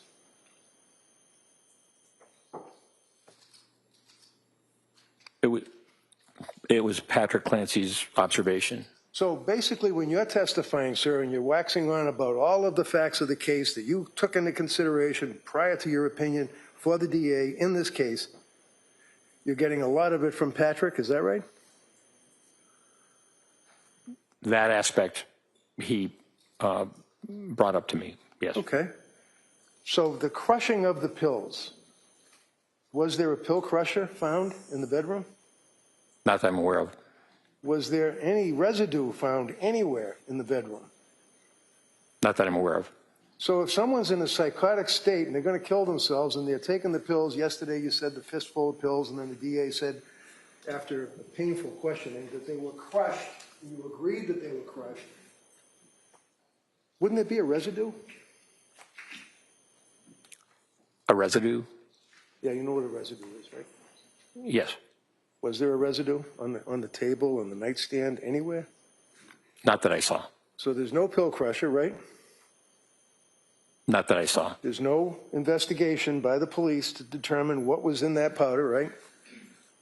Not that I'm aware of. There's no indication that there's any residue on or in the actual nightstand next to the bed, right? Not that I'm aware of. Does it seem appropriate, sir, that a person would be in a psychotic state after slashing their wrist and slicing their throat and ready to propel themselves out a window would neatly put the bottles into the drawer of the nightstand? Or would they just scatter them around the bedroom floor, not caring? I'm not aware of the exact sequence of the events in terms of. Well, if I tell you, sir, that a couple of days after this incident, I went into the home with Patrick, and I was able to locate in the bedroom, right next to the bed, with all the blood all over the place, this drawer, and inside this drawer would be a lot of medication bottles. Does that refresh your memory on your investigation as to what happened to the bottles? They're all empty. Yes. Okay, so how'd they get in the drawer? How did they get in the drawer? I don't know. You can fingerprint them, right? Did anybody do any testing at all in this investigation? If you know. You told the jury yesterday you read all the stuff, grand jury minutes, police reports, lots of witnesses. Yeah, I did not read that.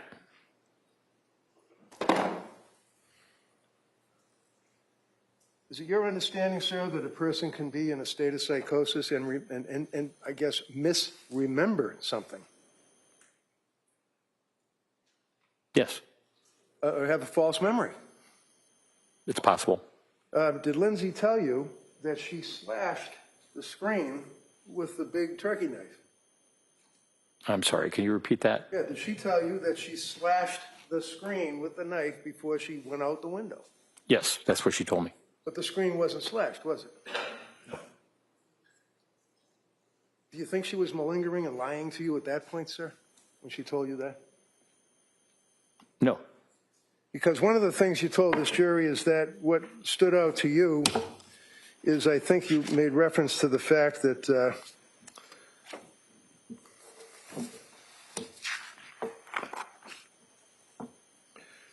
Lindsay betrayed her family by misleading her family. Remember saying that to this jury yesterday, sir? Portrayed? Betrayed is what you said. No, I said portrayed. So Lindsay portrayed and misled her family, is what you said to the jury?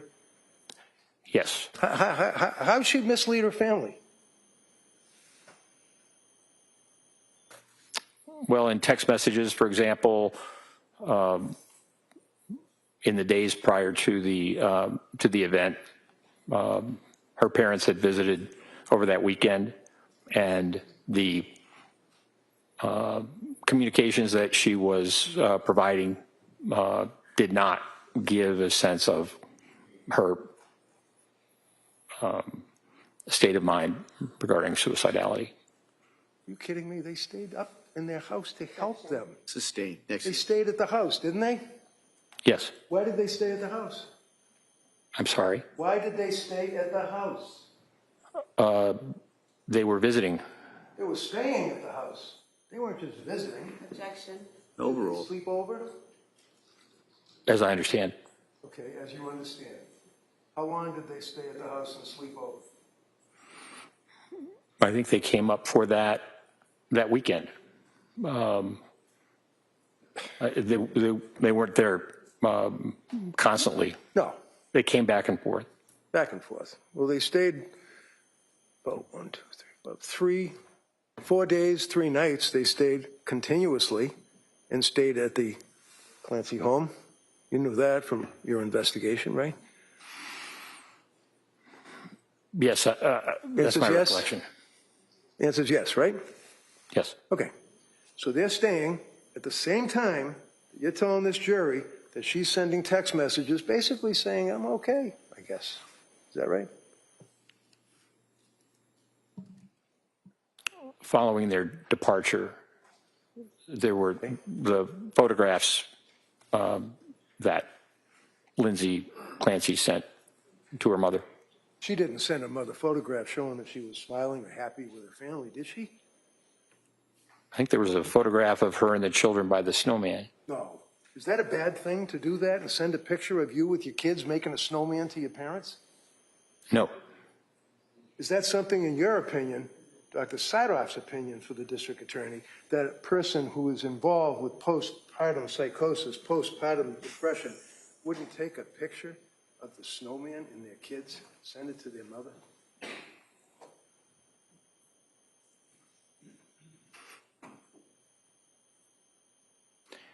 Given the prior text that you showed to her mother in terms of being in terrible distress, that she was able to do that, that was not what happened when she sent the picture with her children and the snowman, and so did not raise concerns from the mother, as I understand. Did you talk to the mother?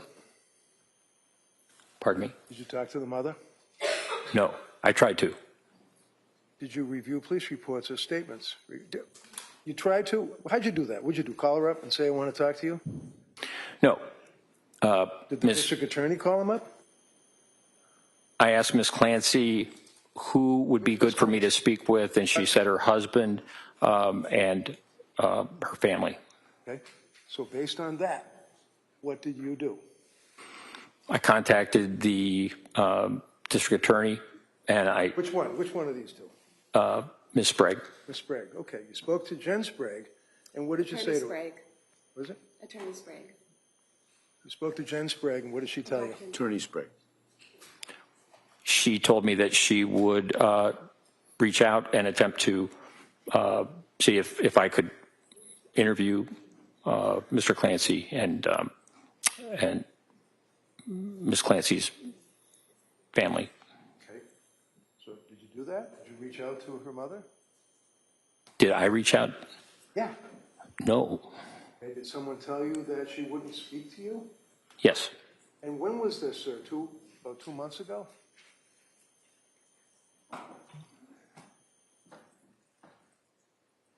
It would have been probably June 5th. This is August, right? Pardon This me. is August. We're in August right now, right? Yes.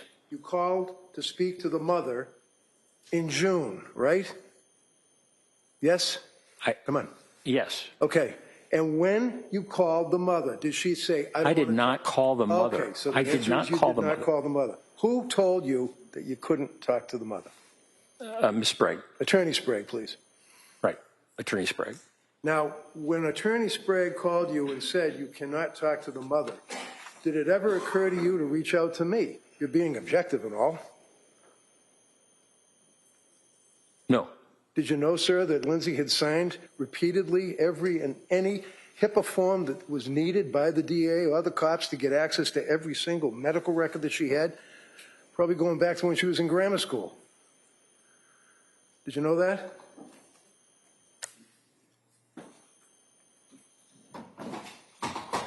I know she's been open to it, and she told me that she would like for me to speak with them. Right. And she's been open to pretty much anything and everything that was asked of her as far as signing documents, getting medical records, doing interviews, videotaping, making appointments to talk to guys like Mac in Helbrun and you in Duxbury Hospital, right? I'm sorry, can you repeat the question? All of your investigation, sir, led up to the fact that you were going to meet with Lindsay 2 months ago, 2 months prior to our beginning this 5-week triple murder trial. Is that fair? That's true. And you told this jury that you wanted to establish a rapport with this kid? Yes.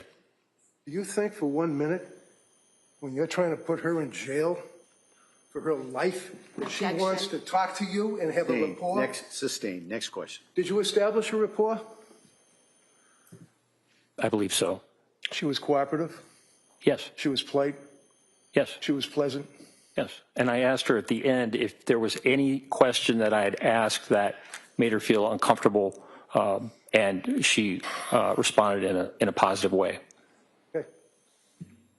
One of the things that you told the jury is that you felt that she was malingering, or basically lying. I guess you were telling the jury, in your opinion, that she was making stuff up to make herself look like she's crazy when she killed the children. Is that what you told the jury? I didn't use those words. No. You're a little more finesse than I was. But nevertheless, sir, you're talking about malingering, right?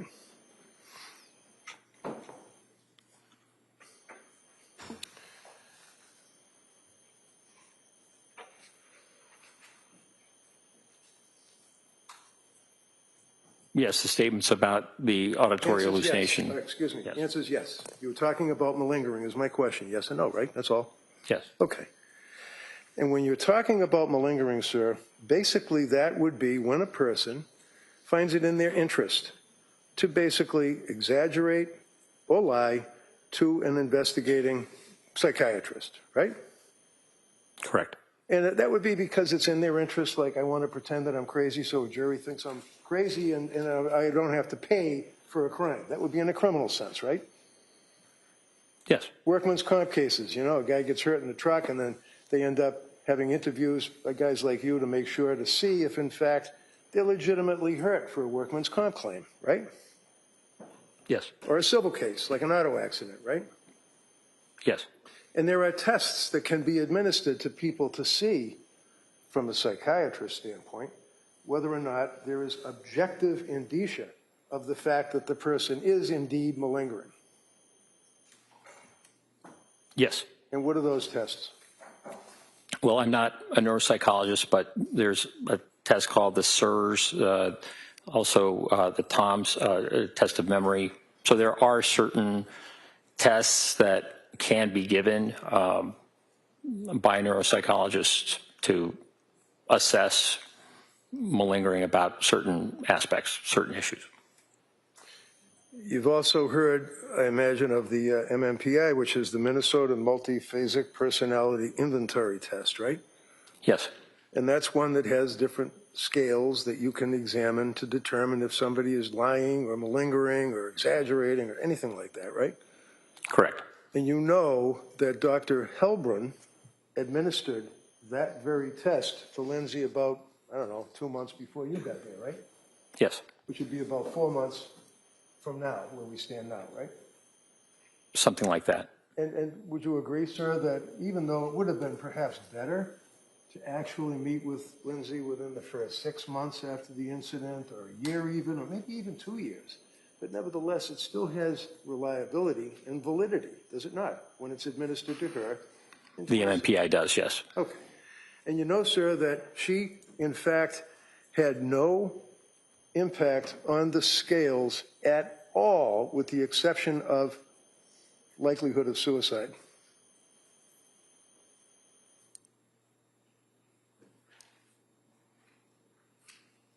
Yes, that's my understanding. Indicating that, as far as that test that was administered to her by Dr. Helbrun, did not have any evidence at all. This kid was lying, exaggerating, suppressing anything. She was being truthful, right? Objection. Overruled. About the questions that were on the MMPI, yes. And those questions, sir, pertain to personality traits, they pertain to her recollection, they pertain to all of the investigation that Helbrun was conducting, right?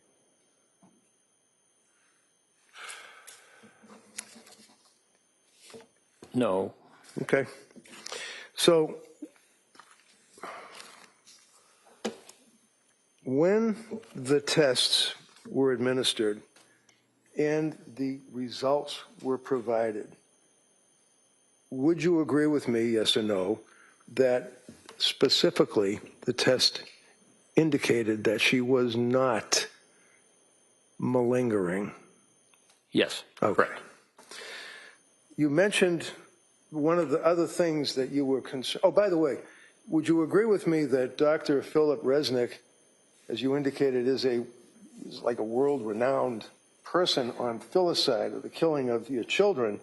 He's also a person that is in the forefront pretty much worldwide on malingering, right? Yes, he has written about that. He's done more than write about it. He's basically given hundreds of lectures and many, many, many learned treatises, all about people that lie to psychiatrists to try to get away with something, right?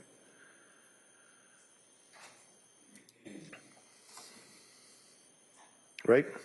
Yes. Okay. And you know, sir, that Dr. Resnick examined Lindsay, and one of the first things that he did was determine whether or not, in his opinion, she was malingering, lying, suppressing, exaggerating, or doing anything like that, right? Yes. In his opinion, sir, when you read his report after all the testing of his examination, is that she was not lying to him at all. Isn't that right? Yes. One of the things that you referenced, sir, was you felt that Lindsay was lying about standing at the refrigerator and making chicken McNuggets or whatever, and carrots or peas or something. And you felt that that wasn't right because the child had already had a bowl and was eating, I think you told the jury, chicken nuggets and vegetables or something like that, right? Green beans. Green beans. Have you looked at the photograph, sir, that's in evidence in this case about that bowl? Quite some time ago. Does that show any residue of chicken nuggets or green beans in the bowl? Not that I recall. No, it shows like sliced up residue of a cucumber, possibly a carrot, like vegetables, right? Not that I recall. So there are 3 kids, one of which is an infant who obviously pretty recently got finished breastfeeding, is on the bottle, so he's not going to eat chicken McNuggets, right? Right. So we have 2 young children that have to be fed, correct? Yes. You have 2 young children that Lindsay indicated that she was at the refrigerator getting the chicken and the vegetables so that she could feed the kids, correct? Yes. Told you that she would not give the kids chicken McNuggets and vegetables in a bowl, that she would have a plate, right? Not necessarily. So when she was at the refrigerator, sir, it's your understanding that she was not being truthful, telling you that? Is that what you're telling the jury? I think what I said was very inconsistent with what she had told Dr. Spinelli. So when she's at the refrigerator and telling you, your interview, I know you imported Dr. Spinelli's report, you imported Dr. Resnick's report, you imported Dr. Zeisel's report. When you were talking to Lindsay, did she tell you she was getting food for the kids out of the fridge? That's my recollection. Now, with all of the understanding in your testimony, sir, about the voices, correct me if I'm wrong, you're telling this jury and Dr. Satoff's opinion, based on your experience and all of your writings and everything, that when one hears voices, they would be internal or external? To be legit. They can be either. Really? I'm sorry, I thought you said that they had to be a particular type, like not internal. If they're internal, they're probably lying. But that's not true, I'm wrong? The voice that Ms. Clancy told me about during the time of this event, she said was external. Okay. And is that consistent with your understanding, sir, of the research on auditory hallucinations? Well, some auditory hallucinations can be internal. So, for people who are psychotic. and you were aware, sir, that Philip Resnick, Dr. Resnick, did publish the article in the International Journal of Law and Psychiatry in 2014 in conjunction with Simon McCarthy-Jones. You're aware of that learned treatise? Yes. And would you agree with me, sir, that in fact, just if some doctors might feel that hallucinations auditory must originate from the exterior as opposed to interior, would you agree, sir, that in this article, claim number 1, doctors may say, voices are typically heard as coming from inside the head, with the corollary that voices heard as coming from outside the head are atypical. Would you agree with that? That was not my recollection of the research. That okay. I understood that it was a minority of. No, excuse me. It doesn't matter what you. Oh, hold on. Good. Next question. I'm going to approach you with the article. We've already established. Know who authored it, read it, all that. Okay? It was quite some time ago. Sure. Let me put your papers over here just so I don't knock them over. So, if we can share that. Do you want me to say it? No, I want you to share it. Put it right here so I can look at it. Okay. All right. Would you agree, sir, that it says voices are typically heard? This is a claim number 1. In other words, doctors feel voices are typically heard as coming from inside the head, with the corollary that voices heard as coming from outside the head are atypical. Did I read that right? Yes. Okay. And what does atypical mean? Atypical means unusual. Right. And this article is saying that there are psychiatrists that feel that voices heard outside of the head, auditory hallucinations, are indeed not legitimate. Is that fair? That was the old original way of thinking. That was the way it was taught at one time. That they had to be external for someone to actually be experiencing psychosis. Okay, so we agree then, as Dr. Resnick indicates, that the research evidence does not support the claim that internal located voices are emblematic of genuine AVH, Auditory verbal hallucinations. and externally located voices are atypical. He cites a particular word, correct? Yes. For example, he then says, the largest study on this question, Matthew Jones, was in 2012. That's what you're referring to as the old research, right? Oh, whenever you were in med school, we taught you that too. That would have been. Yeah, I was speaking about very old. Okay.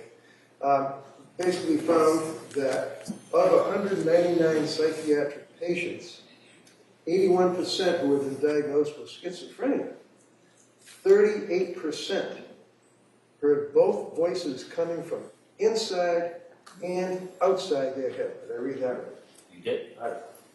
So when Lindsay indicated to you that she indeed heard a loud auditory hallucination, voice, deep male, commanding her to do what she told you, that was external, correct? Yes.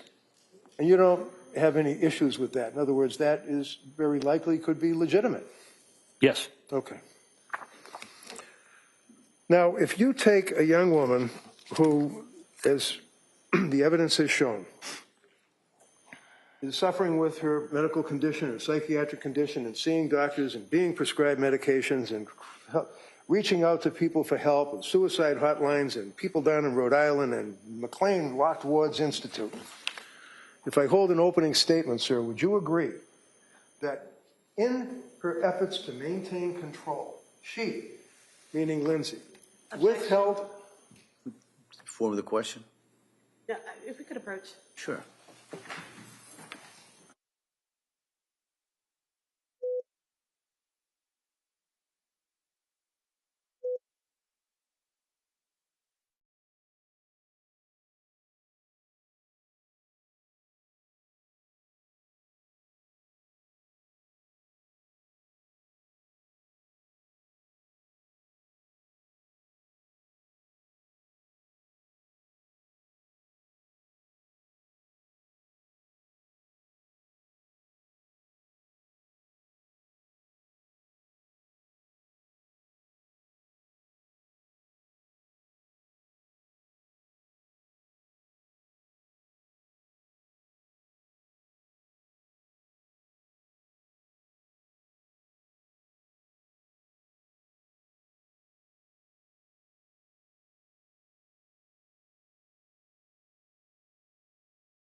Would you agree, sir, based on your investigation, police reports, statements of witnesses, grand jury, photographs, videos, interviews of Lindsay, review of witness statements, all of that you told us yesterday that you reviewed, that in fact on January 24th of 2023, Lindsay made a calculated decision.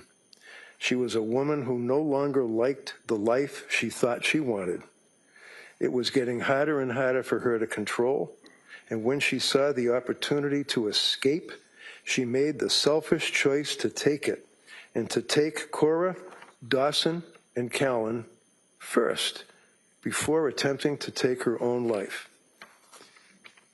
Continuing on, sir, she chose to manipulate her providers, seek out a quick and easy fix when she was feeling depressed and anxious, and when she didn't get what she expected, she chose the alternate route.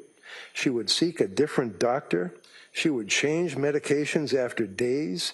She disengaged from treatment that she didn't like the plan, and after only 4 months in treatment, she made a choice, a deliberate and intentional decision that she did not want to try anymore. And because no one could take care of her kids the way she wanted them to, she had to take them with her too. Would you agree that the evidence, in your opinion, supports that contention, sir? Well, there's a lot in that. Yeah, it is. Do you agree that it would support your contention, sir, or it would not? I think that statement that you read really minimizes what she was going through. Okay. All right, thank you. Attorney Sprague? Thank you, Your Honor.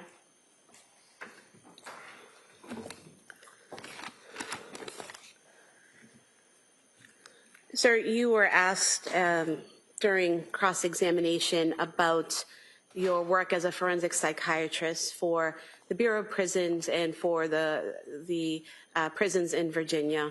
And about that work and kind of minimizing what your experience was there. What was your work there? What did that entail? Well, I continued to work there, and I continued to teach students in that system. Seeing patients who are inmates in a number of different facilities, men's and women's facilities over the years, and doing assessments, evaluations, making determinations about treatment and the like, gathering information.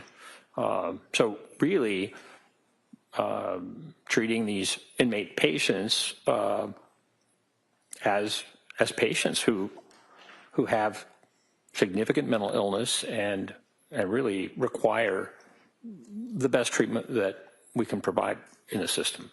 And during the course of your many, many years working in that system and treating these patients, have you treated patients with psychosis? Yes. And does that include treating women with psychosis? Yes. And how often have you done that? I don't know, Jack. I didn't ask about it. He said two already. He's already said twice. Overruled. She may have that. Go ahead. Since 1992, Yes. so 34 years. How many patients have you treated in the prison system, women patients dealing with psychosis, approximately?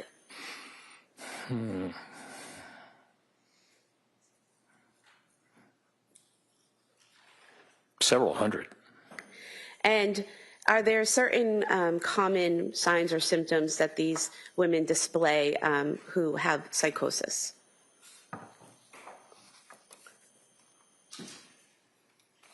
Yes. And what are those? Well, some have delusions, fixed false beliefs about certain things, though they can present as being psychotic that way.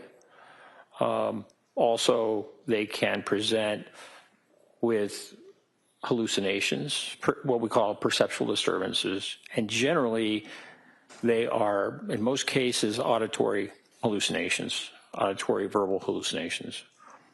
And they also can present with disorganized thinking, having words, making up words that have special meaning, really having a great difficulty communicating.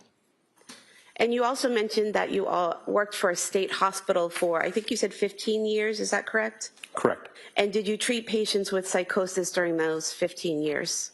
Yes. And did those include women with psychosis? Yes. And in terms of your treatment of women with psychosis, were you responsible for diagnosing them with their underlying mental condition? Yes. Diagnosing psychosis as being one of their symptoms? Correct. And then treating the underlying condition and the symptom of psychosis for those women? Yes. And you did that for approximately 15 years, correct? Yes. And you mentioned two specific patients, females that you dealt with postpartum depression or postpartum psychosis. Do you recall that? Yes. And what did you learn from treating those two patients? So those are the two patients that are mentioned in the case reports. Which case reports?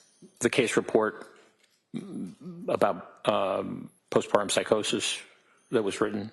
On the medication interaction? Yes. Are you asking how those patients presented? Yes.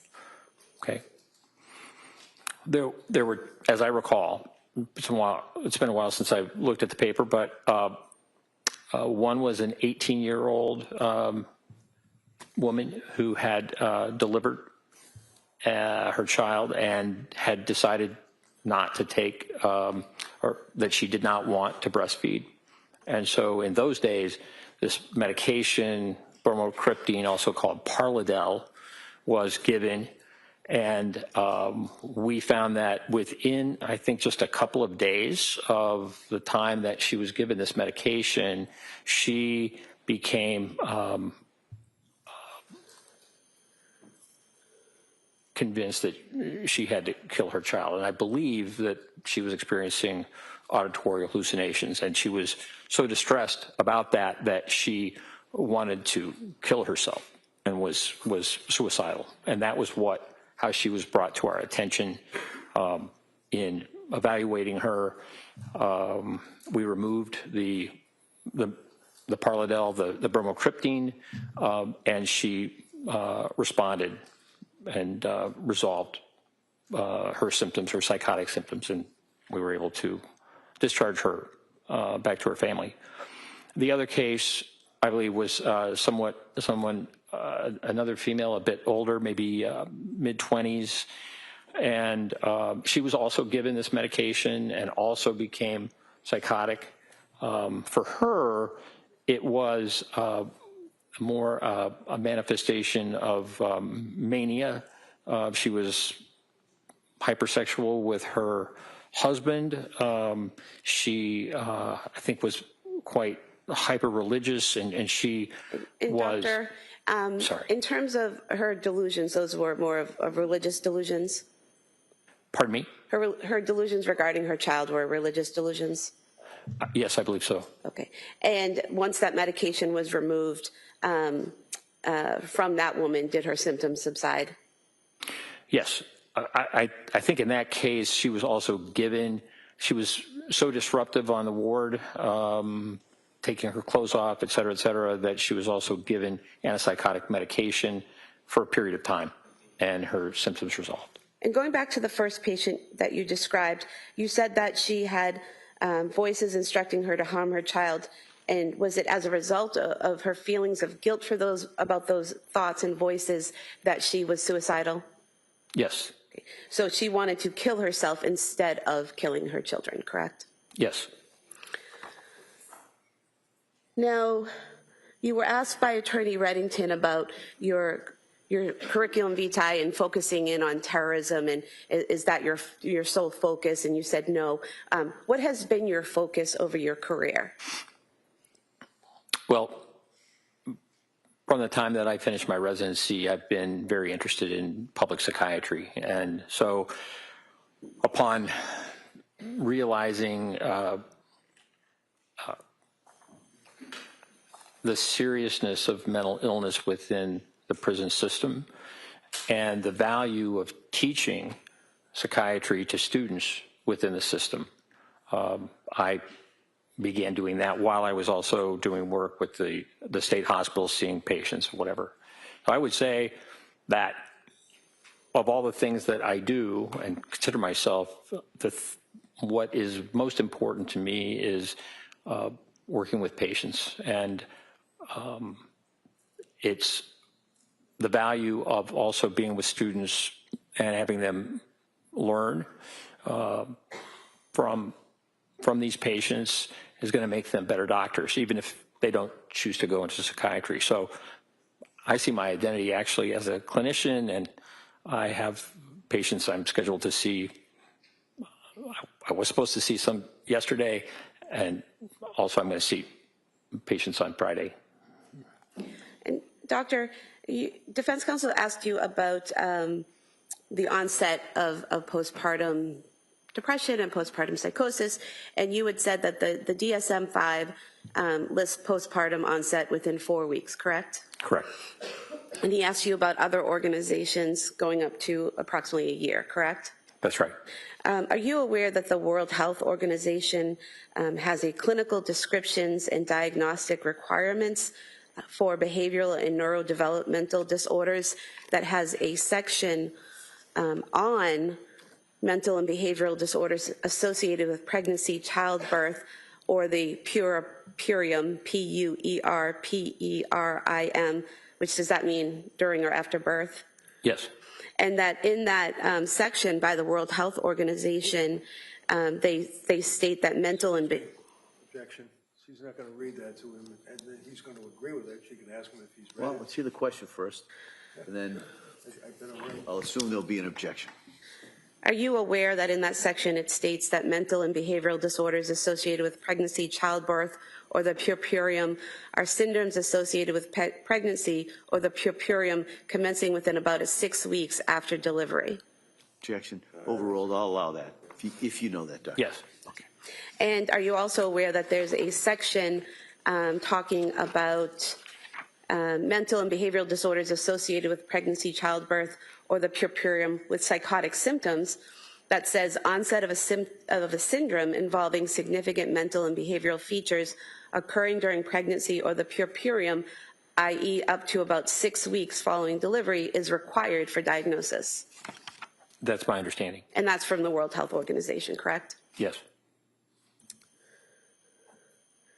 Now, you were asked about whether blood testing would be appropriate for a patient, and you said that it would depend on the history of the patient, the symptoms, the medication. Do you recall that? Yes. Okay. Did you see anything in the records about Lindsay Clancy that would have required blood testing? No. You were also asked about thyroid function and how sometimes you might want to test thyroid function in a postpartum woman. Do you recall that?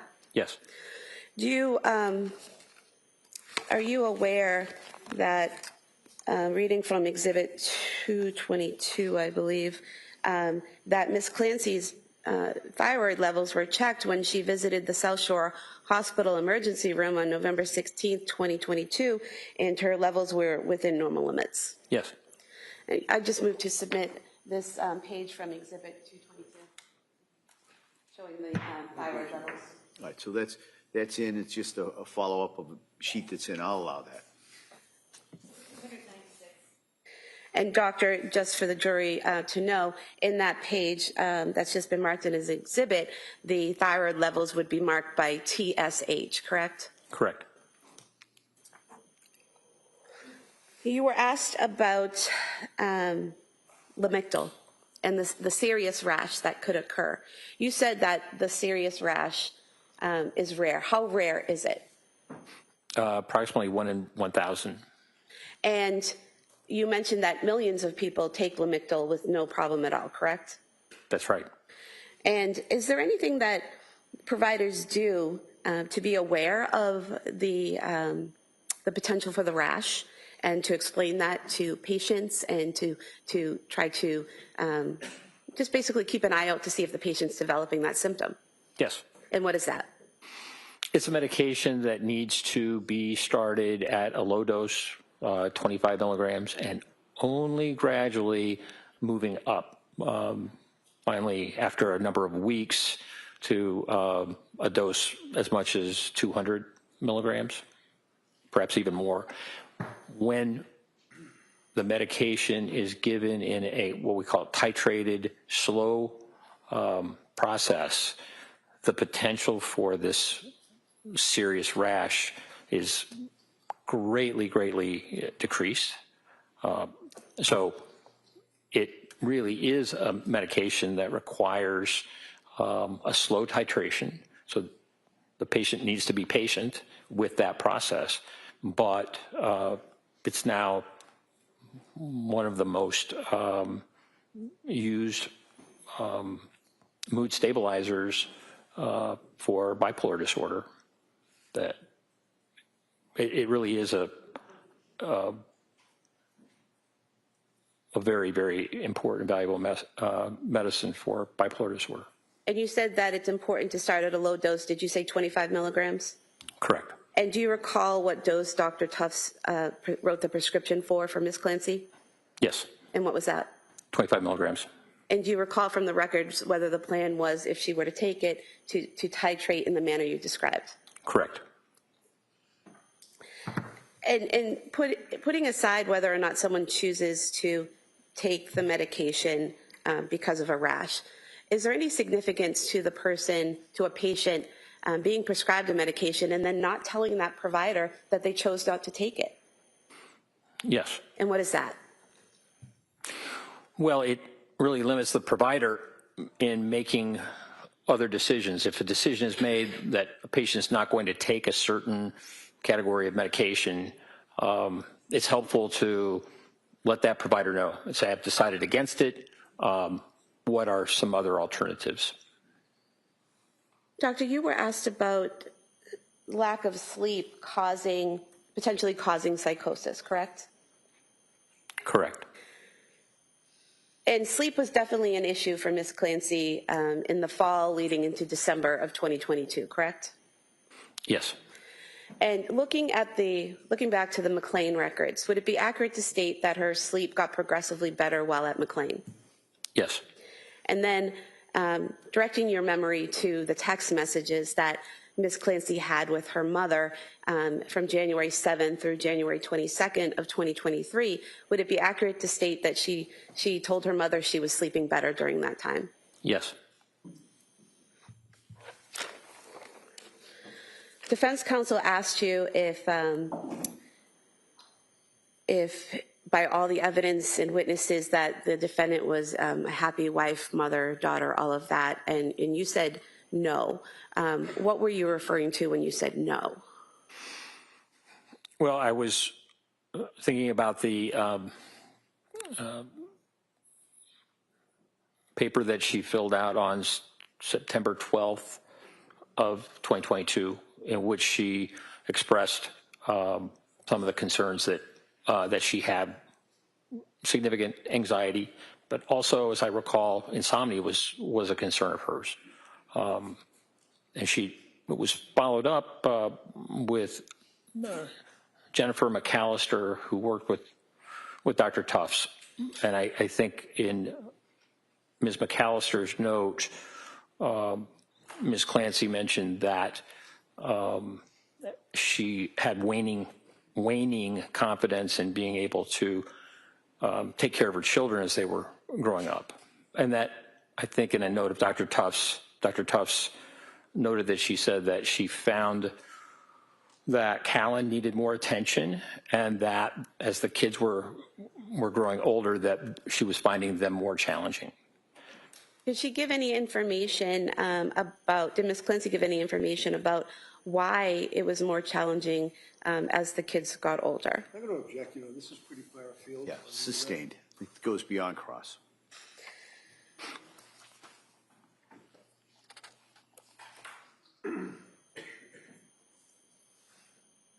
So, Doctor, defense counsel asked you about Dr. Tufts and her treatment of the defendant, and mentioned repeatedly how she had only been in the practice on her own for a few months. Do you remember that? Yes. In reviewing Dr. Tufts' treatment of the defendant and the medications she prescribed and the methods she used in prescribing those medications, did you have any issues or concerns about the approach she took or what she prescribed? No. And what were your thoughts about her approach to treating this defendant? Well, possibly because Dr. Tufts was new and had just come into practice, she was more available. And so I think she was able to see Ms. Clancy over video 14 times. And for example, when Ms. Clancy was discharged from McLean, the request from McLean was that she needed immediate outpatient follow-up, and so Dr. Tufts arranged it the following day. And so there were some weeks where Dr. Tufts saw Ms. Clancy more than once a week. And I will also say that when Ms. Clancy decided to go to nurse practitioner Paul and then saw Nurse Gelada, I think early December, it might have been December 1st, she then went to Dr. Tufts, and Dr. Tufts wrote a note saying that she felt uncomfortable making prescriptions while Ms. Clancy was going to another provider. But in that note, suggested that Lamictal could be helpful. So Dr. Tufts was very responsive to concerns of Ms. Clancy in terms of seeing her. Was seeing her weekly and saw her on the 23rd of January, and then had another appointment the next week and had talked about future treatments, possible treatments, esketamine, as well as TMS. So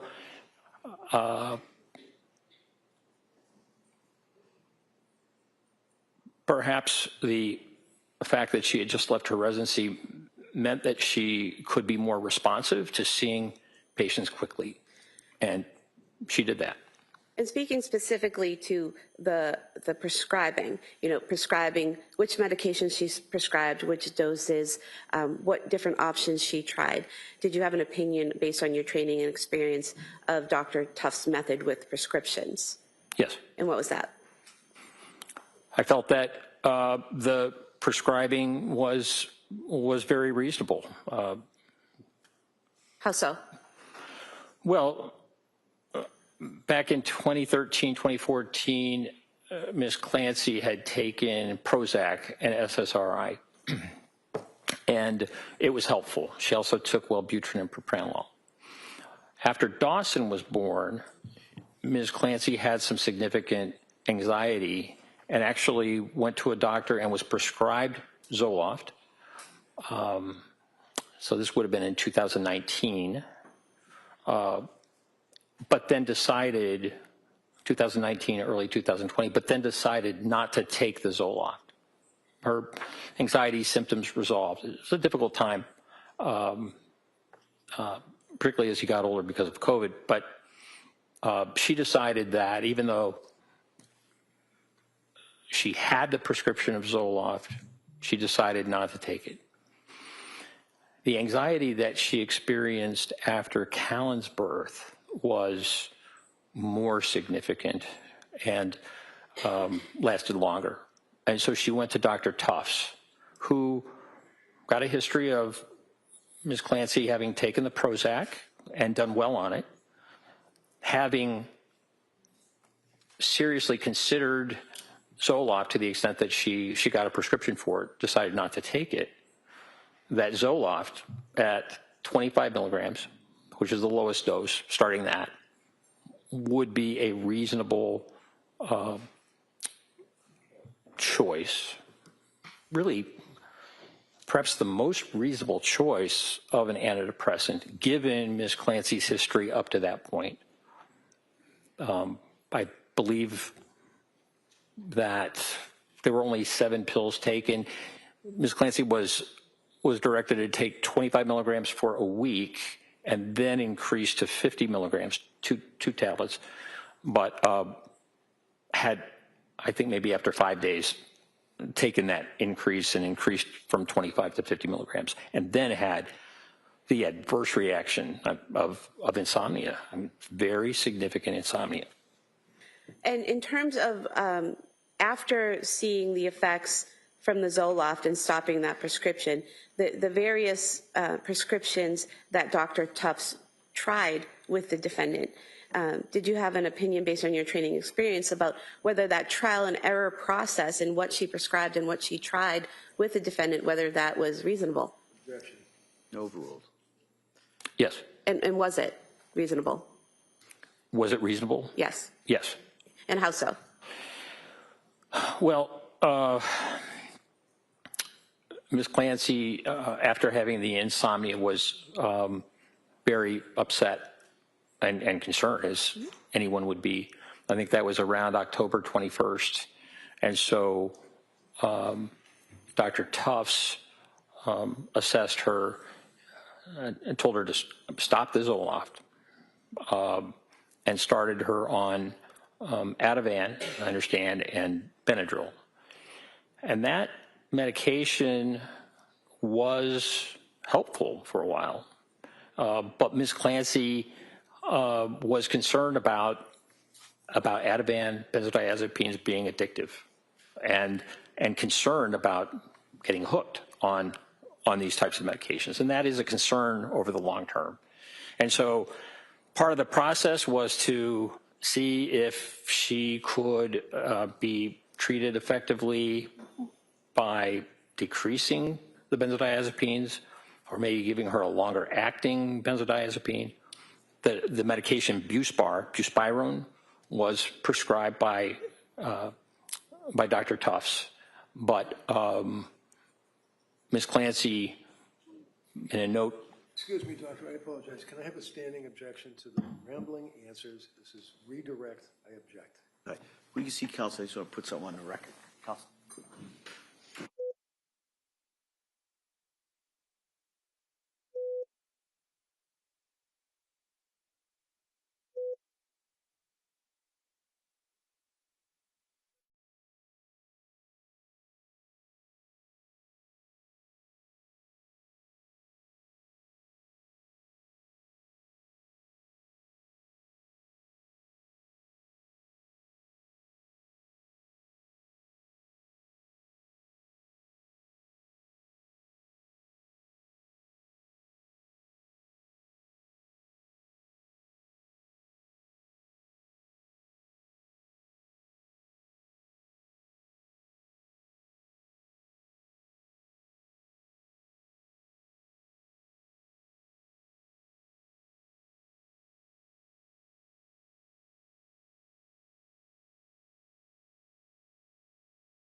And so, doctor, if you could continue your answer. Just for a second, I just wanted, so members of the jury, we're going to go a little past the 1 o'clock, the usual time of the break here for certain scheduling reasons, okay? So if you could just summarize briefly what you said, that you thought that Dr. Tufts' approach was reasonable. If you could just summarize briefly why you thought her approach was reasonable. According to the notes and also the emails, communications with between Dr. Tufts and Ms. Clancy, I found Dr. Tufts to be very responsive to Ms. Clancy's symptoms and concerns in really trying to make adjustments according to how Ms. Clancy was doing. Thank you. And you were asked by defense counsel about her visit to Women and Infants Hospital and about the defendant. I believe what defense counsel asked you was that every time a doctor told the defendant to do something, she was on it immediately. Do you remember being asked that? Yes. And do you recall that in the Women and Infants records that they offered her 3 programs: an inpatient hospitalization, a partial hospitalization program, and an outpatient program, and the defendant said that she would talk to her provider for guidance about those programs? Yes. And do you recall reading in the notes and records of Dr. Tufts, nurse practitioner Gelada, that she never discussed those 3 programs with her doctor or her nurse practitioner, correct?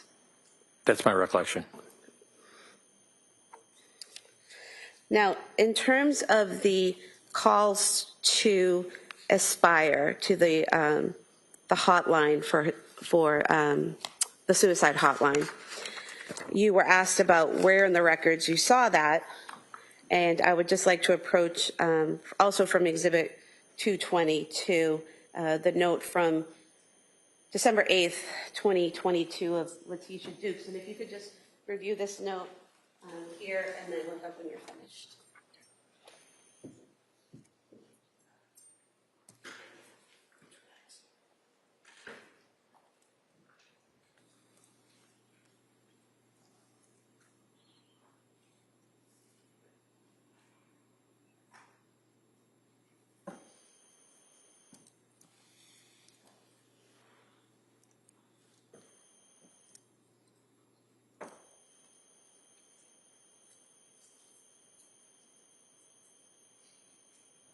Doctor, is this the record that you were referring to that gave you the information about the defendant's call to the suicide hotline?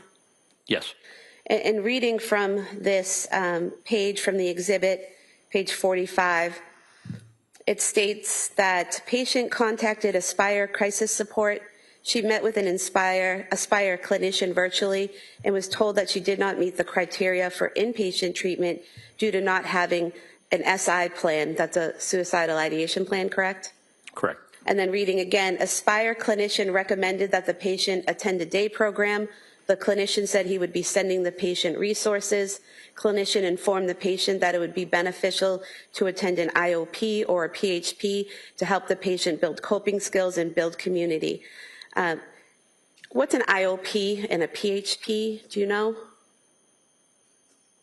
PHP is partial hospitalization program, and IOP is, I believe, an inpatient program. And so when the defendant called the suicide hotline, she told them she was having suicidal thoughts, correct? Correct. But she told them she did not have a plan, correct? Correct. And they didn't just hang up on her. They sent her resources and recommended a day program and a partial hospitalization program or an inpatient program, correct? Correct. Move to submit these two pages, 45 and 46, as the next exhibit. They're apart from Exhibit 222. All right, subject to the same objection, I'm going to, that may be admitted. 197.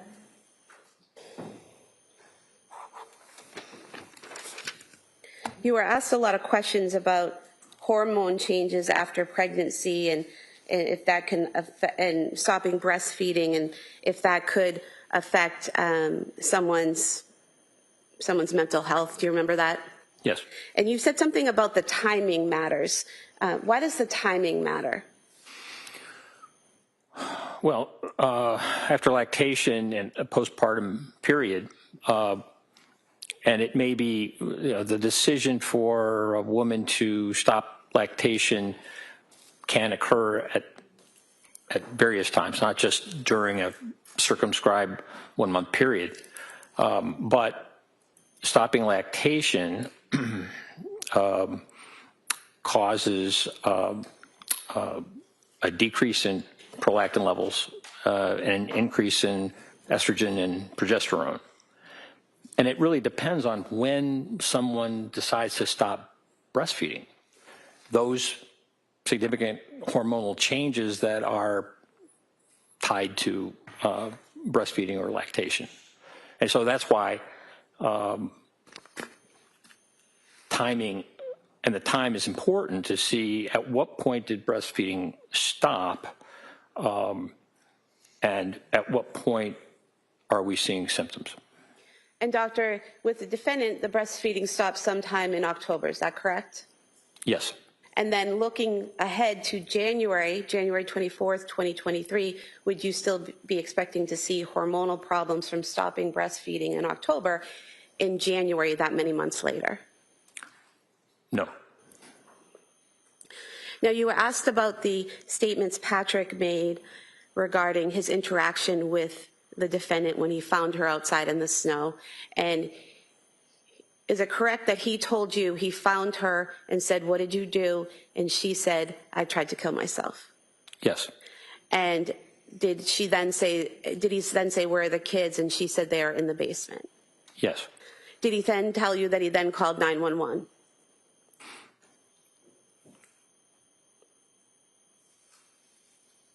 I don't recall exactly when he told me that he called 911. What I recall is his statement about what she said to him. And that was her statements to him when he immediately found her on the ground? Correct. Okay. And you're aware that at some point he made a 911 call, correct? Yes. And during that 911 call that you listened to, you didn't hear the defendant saying any words at that point, correct? I did not. And as a physician, are you aware that someone who's been injured can deteriorate over time? Yes, particularly after an overdose. And can they be speaking in one moment and then unable to speak moments later? Yes. Now, you were also asked about the crushed up pills and whether there was any residue on the nightstand or anywhere in the house that the police saw, correct? Yes. And there was no residue in the photos, correct? Not that I saw. But you don't know when she crushed up the pills, do you? I don't. If she had crushed them up earlier in the day, there wouldn't necessarily be residue, correct? Correct. If she had crushed them up days before and put the empty bottles in a drawer, there wouldn't necessarily be residue, correct? It's sustained. Yes.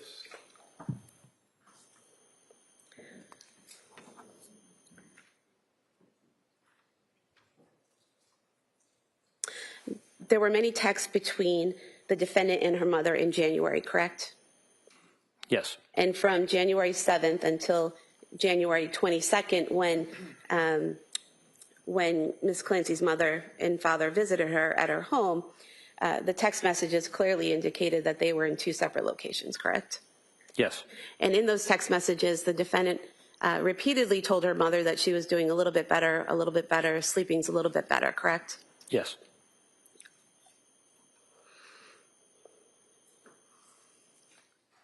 You were asked about Dr. Resnick and how many articles and how many books he's written and how he's well known in this area, correct? Yes. And are you familiar with Dr. Resnick's teachings about malingering and about psychosis? Yes. And is it fair to say that Dr. Resnick teaches others that one of the red flags to look for in malingering? You can ask him what he's read, not tell him what she wants him to say. No, hold on. Let me hear the question first. Are you aware that one of the red flags that Dr. Resnick teaches to look for in malingering and faking hearing voices is that someone automatically obeys a command? Yes. That's stricken at this time. Can I see counsel?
Members of the jury, that last answer, I think, as I said, was stricken. Okay? Yeah, come on. Thank you, Your Honor. Now, you were asked about trying to do collateral interviews with the defendant's family, correct? Yes. And you had requested of our office to make arrangements to interview the defendant's parents and her sister, correct? Yes. Were you aware that an email was sent to, were you aware that a phone message was left for Paula Musgrove asking if she and her husband would be willing to meet with you on June 11th, 2026, and that they did not return the call? That's my understanding. And are you aware that an email was sent to Allison Ozga, the defendant's sister, requesting that she meet with you, and her response to that email was, I am awaiting a response from Kevin advising me on participating in Dr. Satoff's assessment. I will respond once I speak to him. Were you aware of that? That was my understanding. And were you aware that she did not respond after that?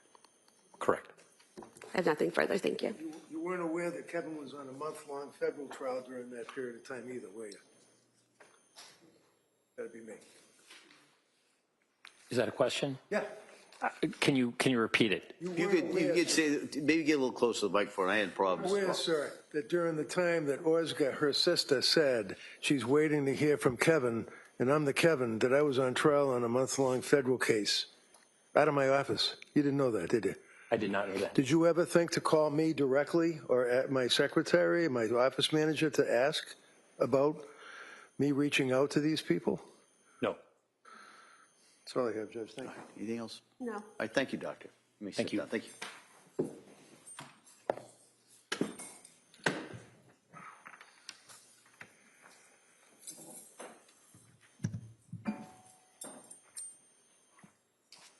All right, Attorney Sprague? Commonwealth rests. All right. So members of the jury, the Commonwealth is now rested their rebuttal case, so you have the evidence. All right, and so at this point, what I'm going to do is excuse you till tomorrow morning. All right, and tomorrow morning, you should be ready. We're going to have closing arguments and the legal instructions in the morning, and then the jury will begin deliberating. All right, so that's tomorrow. So I would suggest go home, rest up, and be ready for tomorrow. And so you now have heard all the evidence. For the first time I can say that. You've heard all the evidence. But you haven't heard the arguments from the attorneys. You haven't even heard, like I said before, the law that you're to apply. So you still have to keep an open mind. All right? So those instructions that I gave you for the last 4 or 5 weeks, they're doubled down today. All right? Don't read anything. Don't talk about this. Don't watch anything. Don't discuss this with anyone. And keep an open mind. All right? Come this far with that open mind. Bring it with you tomorrow. All right? And so get a good night's sleep. I look forward to seeing you tomorrow. And we will get as soon as we can. Sometimes there's a little delay when we get to this next section. So we'll try and get you out here as soon as we can tomorrow morning. But if there's a little bit of a delay, as you probably already know, it's probably on me, right? But we'll try and get you out here as soon as we can, get you right back into this. So again, thank you so much for all your work, all your commitment, all your dedication, and I look forward to seeing you tomorrow. Okay. Court, all rise, please. Jury, no close place on the chair.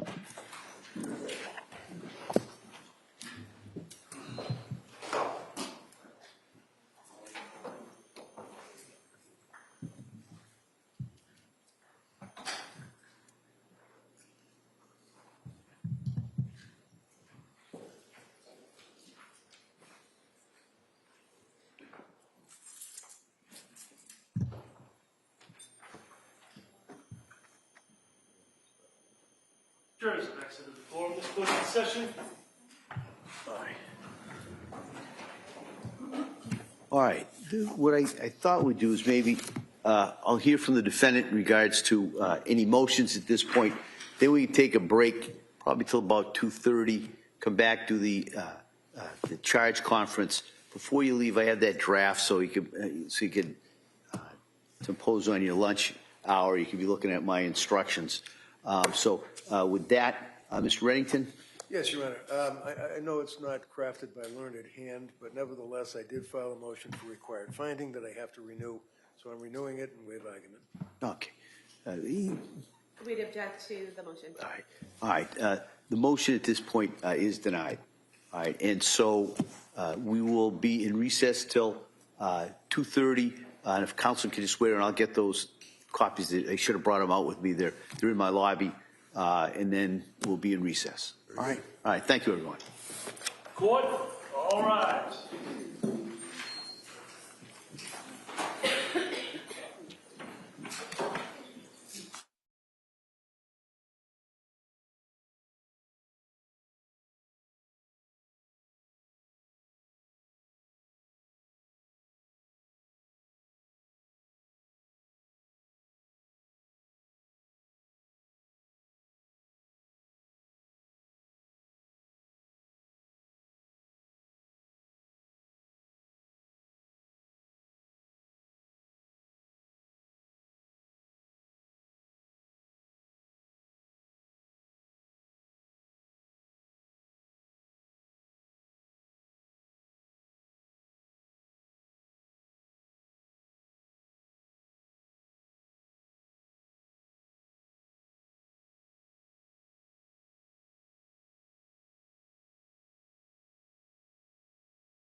return back to the trial of Commonwealth versus Lindsay Clancy. All parties are present excluding the 18 jurors. All right. All right. Counsel, I thought we'd have our charge conference at this time. Everybody get a chance? I know you just got them about an hour ago. So in regards to the draft that I gave, I know I got one set of proposed instructions from the defendant. Does Commonwealth have any that you wish to offer? We don't have a written motion, but we just do have a few comments and a... Sure, well, that's kind of what I expected. I know everybody's been on trial, so I thought that's kind of why I thought I'd give you the draft and we could just kind of walk through it. So my thought would be to first go through the Commonwealth's position, and then I'll hear from the defendant. Attorney Buckingham? Thank you, Your Honor. In relation to your proposed, your draft instructions, I think that Your Honor's instruction regarding criminal responsibility is pretty much the cut and paste of the model instruction. So overall, there's no objection to it. However, the Commonwealth would just like to put on the record that we don't think that voluntary intoxication, the 3 points that were added in to Your Honor's draft are necessary, and I'll just cite to the Commonwealth versus Brown, 449 Mass 747, it's a 2007 case, where it says that an instruction on voluntary intoxication is not required absent evidence of debilitating intoxication. Such evidence must support the inference that at the time of the killing, intoxication impaired the defendant's ability to form any requisite criminal intent. And so in this case, I understand counsel is going to argue, medications, and he's free to argue that to the jury. But as far as instruction goes, we're talking about criminal responsibility. We're talking about mental status at the time of the event, on the day in question of January 24th, 2023. There is no evidence to support that there was intoxication to a debilitating effect, as the Brown case indicates. I think what the best evidence the court has is that the defendant, in her journals and in some statements that she made to the experts, indicated that at the time of the offense she was taking amitriptyline and one other medication that she had been on for quite some time. And Your Honor now has evidence that it was a very low dose of amitriptyline, and there is nothing about the observed behavior of her on that day suggesting that there was any debilitating effects of the consumption of the prescription medications on that day. So we would ask that those sections not be included in the instruction.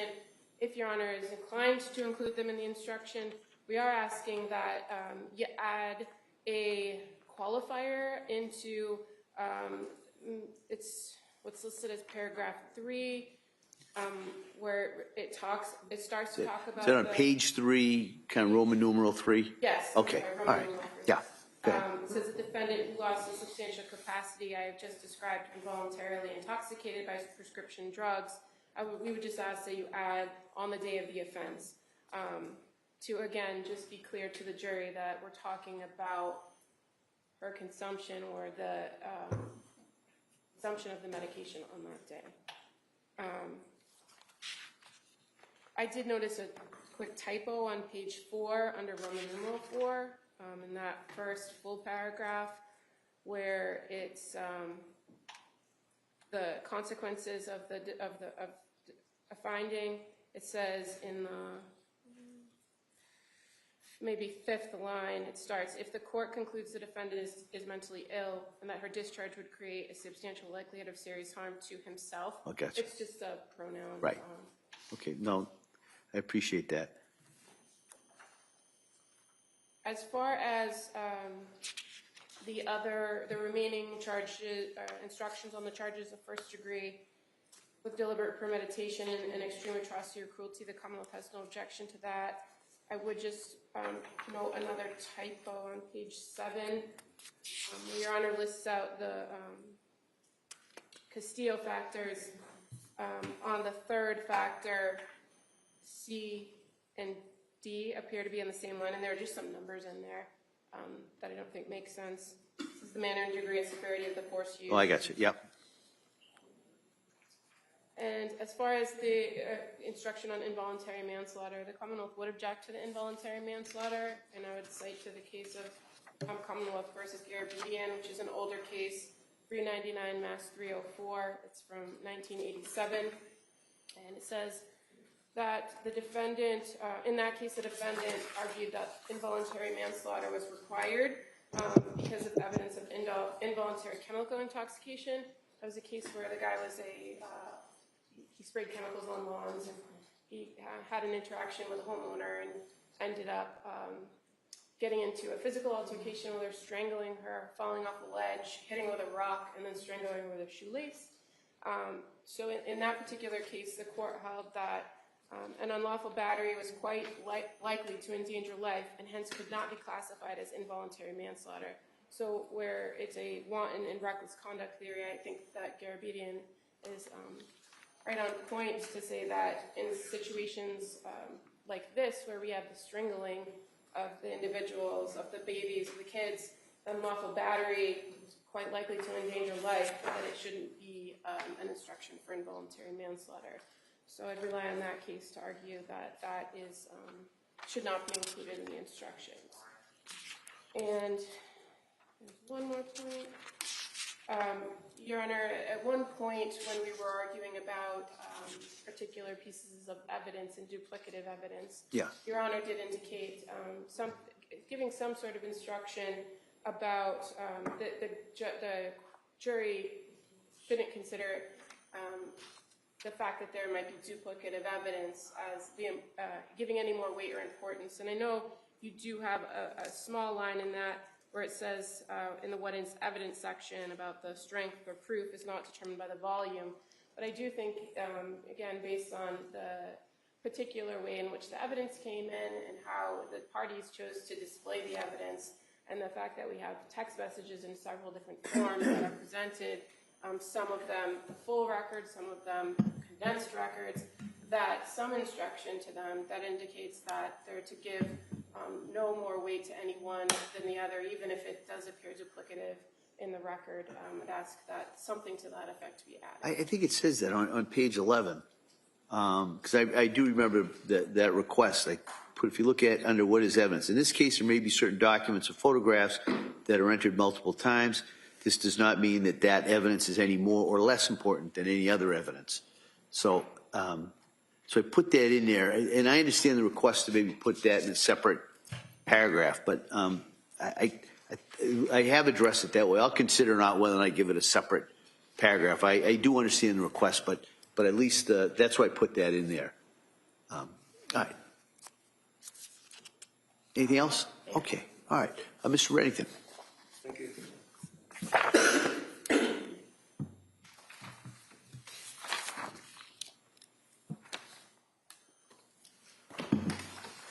Thank you for the time to review this stuff, Judge.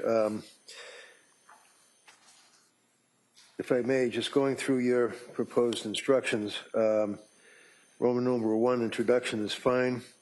Criminal responsibility, paragraph 1 is fine. Going down on page 2, criminal responsibility, you indicate is a legal term.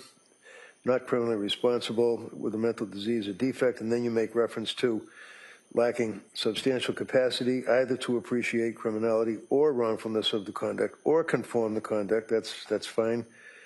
And then you define you don't define it, but you talk about mental disease and defect. I understand that the law is pretty clear that the court does not have to define mental disease or defect, but you've given them a framework within which to make that decision, which is acceptable to the defendant. There is one reference in there where, if I may, does not include abnormality, only by computer crew. So you say in that sentence, the phrase mental disease or defect is a legal... Let me find that. I'm sorry, it's on page 2, second paragraph down after that first sentence. I got it, the phrase, go ahead. Yep, mental disease or defect, in quotes, is a legal term, not a medical term, that's fine. It need not fit into a formal medical diagnosis, fine. The phrase, quote, mental disease or defect does not include abnormality. This is what I'm just looking at. Characterized only by repeated criminal conduct So number one, I just would suggest, I don't think we have repeated criminal conduct here. I'm just wondering if that might just be a little confusing. It is for you to determine, in light of all the evidence, whether the defendant has a mental disease or defect. If the Commonwealth has proved to you beyond a reasonable doubt that the defendant was not suffering from a mental disease or defect, Commonwealth has satisfied its burden of proving that defendant was criminally responsible. So I understand and have no problem with, I would think, all the way from it is for you to determine.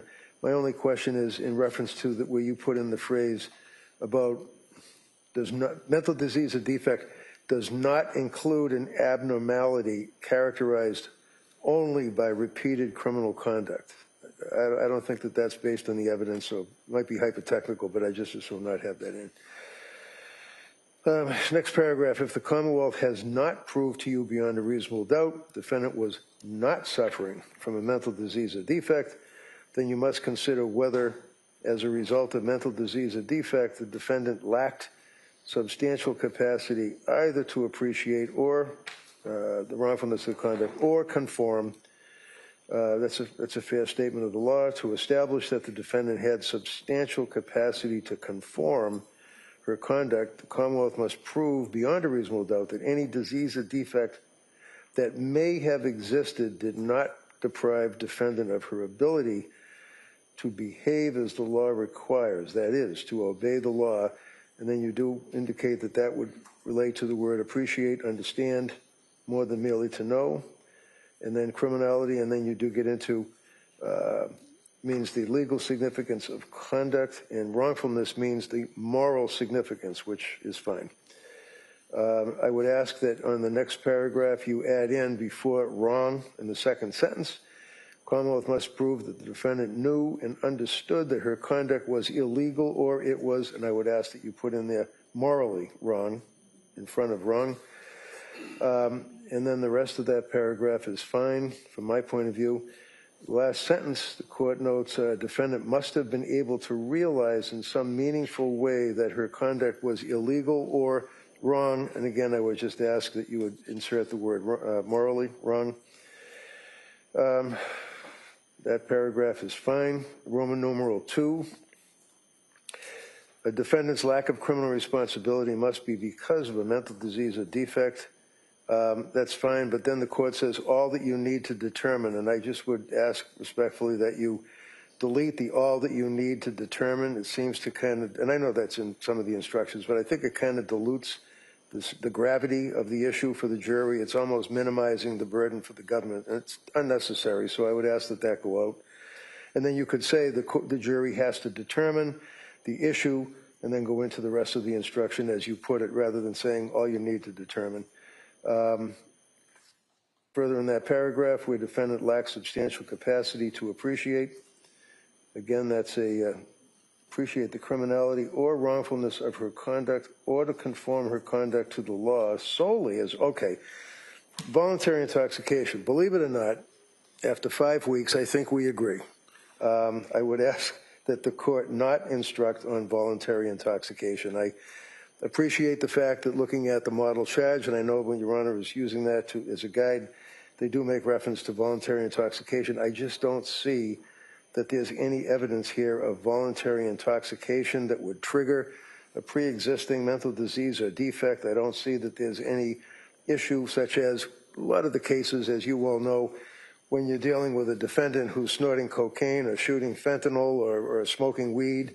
I know the case, the recent case of Commonwealth versus Aldo Dunphy, D-U-N-P-H-E, is a guy that had a marijuana psychosis, dependency, and we don't have any of that here. We just have prescription medications that were provided to the defendant. So I would ask that the court not reference voluntary intoxication.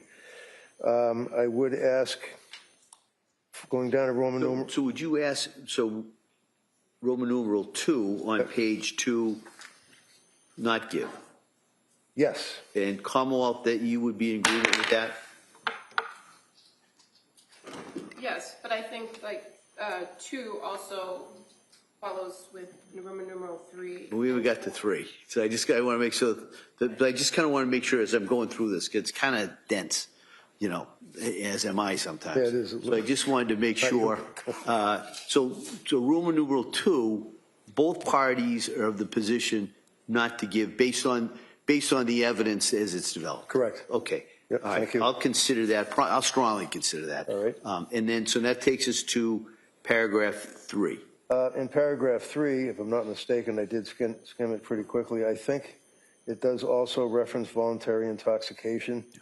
And here you're specifying prescription drugs, and if the defendant knew or had reason to know that her intoxication would trigger or intensify a mental disease or defect. I don't think that the evidence supports that. I agree with the Commonwealth. I would ask that Roman numeral 3. Right, so by agreement, nobody's requesting paragraph 3, correct. And I'm highly thank you likely not to give that. All right. 4 is fine, Judge. Roman numeral 5. 4 goes to the same thing. It's just a reiteration of the final. So if Yeah, we're so that would saying- go out. Yep. 4 is kind of a trailer to Right. 3. Okay. Roman numeral 5 is okay. Paragraph 3, 4. Okay, so again, if I may just say, without skimming them now, anytime it's referencing voluntary intoxication, maybe that could be deleted. Because I see in paragraph 4 on Roman numeral 5 on page 3, it does reference again for voluntary intoxication from prescription drugs and that type of thing. So that would go out. Paragraph 6, talking about in the event that the defendant is indeed acquitted by reason of lack of criminal responsibility. I know the court has the obligation to instruct the jury as to what potential ramifications would flow from that. I believe that's a fair statement of the law.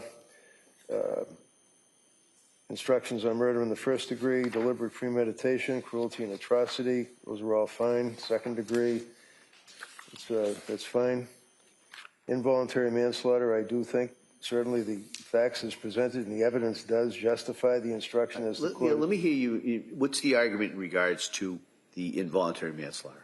Well, the argument regarding the involuntary manslaughter is clearly that the defendant intended the conduct that resulted in the death of the deceased, and the conduct in the event that it was not such that her conduct was as a result of her suffering from a disease or defect, intentional, premeditated, and intended to be cruel and atrocious, that would reduce it down to manslaughter, and it would most certainly be wanton or reckless. I will be addressing voluntary as well, but I think it's clear that on the evidence that if the jury determines that defendant committed an act, defendant, as a result of the act, the victims were indeed died, that there's a high degree of likelihood that substantial harm would result to the individuals as a result of the defendant's conduct, but yet we're not talking about a disease, a defect that rises to the level of not guilty by reason of lack of criminal responsibility.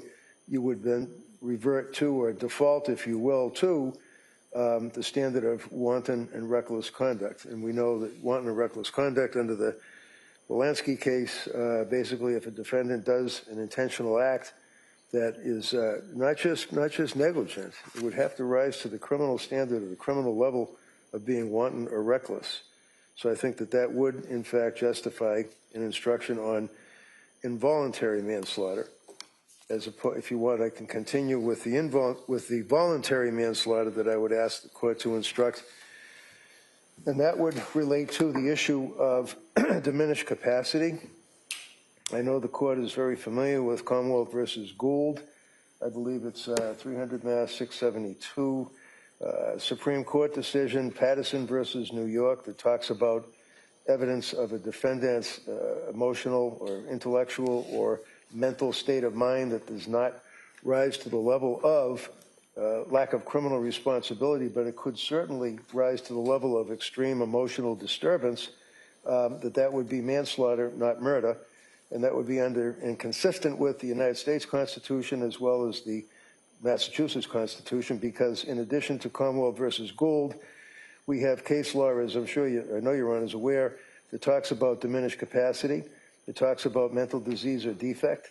If in fact there's evidence of a mental disease or defect, mental impairment, but it does not rise to the level of lack of criminal responsibility, then under all of those cases I just cited, plus Garabedian at 399 Mass 34, as well as my old case of Thomas Toolin, 490 Mass 698, you can have evidence of mental disease or defect that does not rise to the level of lack of criminal responsibility, but it would mitigate or reduce from the ability of the person to know that what they're doing is in fact cruel and atrocious, to know what they're doing does constitute premeditated malice, aforethought.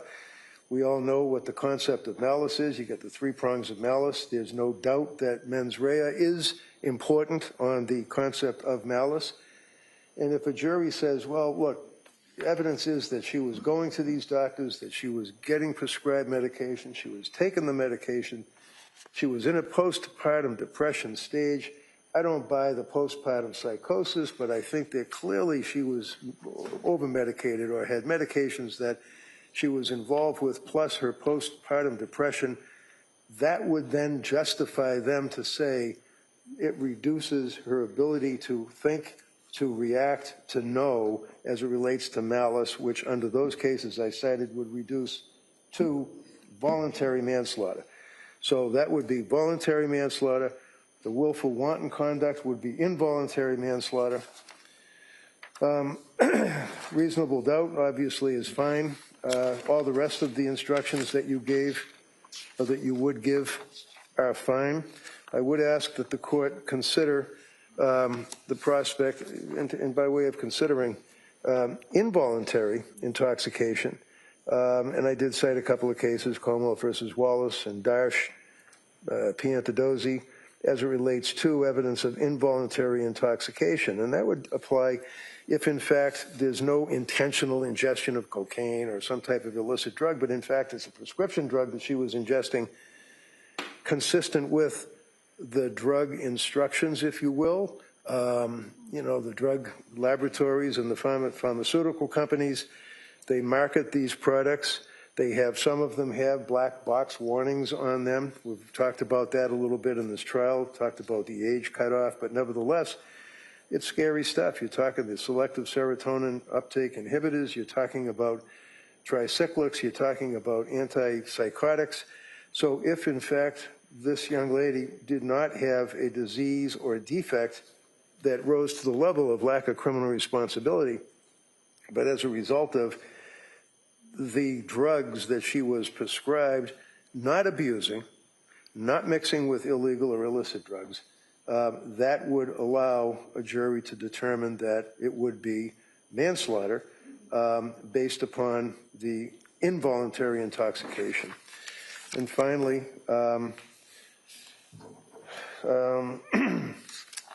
I would ask that the court entertain giving a Bowden charge in this case. We know that the case law under Commonwealth versus Bowden allows the court, upon evidence presented to a jury, of inadequate police investigation. Because if you recall, way back in the day on this case, I did move for a bifurcation, and my argument to the court was that defendants in lack of criminal responsibility cases are really hogtied, if you will, because to have the lack of criminal responsibility, you have to admit involvement in the crime, but yet when you're trying the case with lack of criminal responsibility, the government still has the burden to prove to a jury beyond a reasonable doubt that the defendant is guilty of, based on the evidence, that particular crime. And if there's evidence of a police investigation that is deficient, a jury does have a right to consider that as a basis of an acquittal. They can consider that for purposes of finding reasonable doubt based upon the lousy investigation. In this case, it wasn't just a lousy investigation. It wasn't even an atrocious investigation. It was no investigation. In this case, Judge, the police, I think we all would agree, even the government, they basically accepted the fact that she strangled the kids are in the basement, she's guilty, and we move on. They didn't investigate anything. They didn't test the screen. They didn't even take a picture of the screen. They didn't see if there's any blood on the screen. There's no crushers for the alleged crushing of the medications. There's no indication that there's powder that she was crushing the medication to ingest the medication. There's all sorts of questions regarding the blood spatter, the blood. The police never investigated. They come into the court, they talk about their investigation through the crime scene laboratory and state police, and every question that I would ask about the door, about the blood drop on the door, about the siding, they come 6 months later or whatever, they take the siding, it's degraded, they can't even test it. I could go on and on and on with the horrific investigation in this case. So I think it would be fair for the court to instruct them on Bowden. That's it. All right. Commonwealth, I know there was one, well, there were two requests I think that were, you may not have been aware of, but I wanted to give you an opportunity to be heard. One is the Bowden instruction. Also, one is the voluntary manslaughter. Before I let you do that, if I'm looking at the instruction that I have as a possible instruction regarding involuntary manslaughter, Mr. Rankin, doesn't, if we took the word involuntary out of there, doesn't that instruction there apply to the argument that you're making, considering the last paragraph? I'm sorry, which paragraph? Yeah, up on page 8. Okay. Where it's talking about the manslaughter instruction. Yes, I do.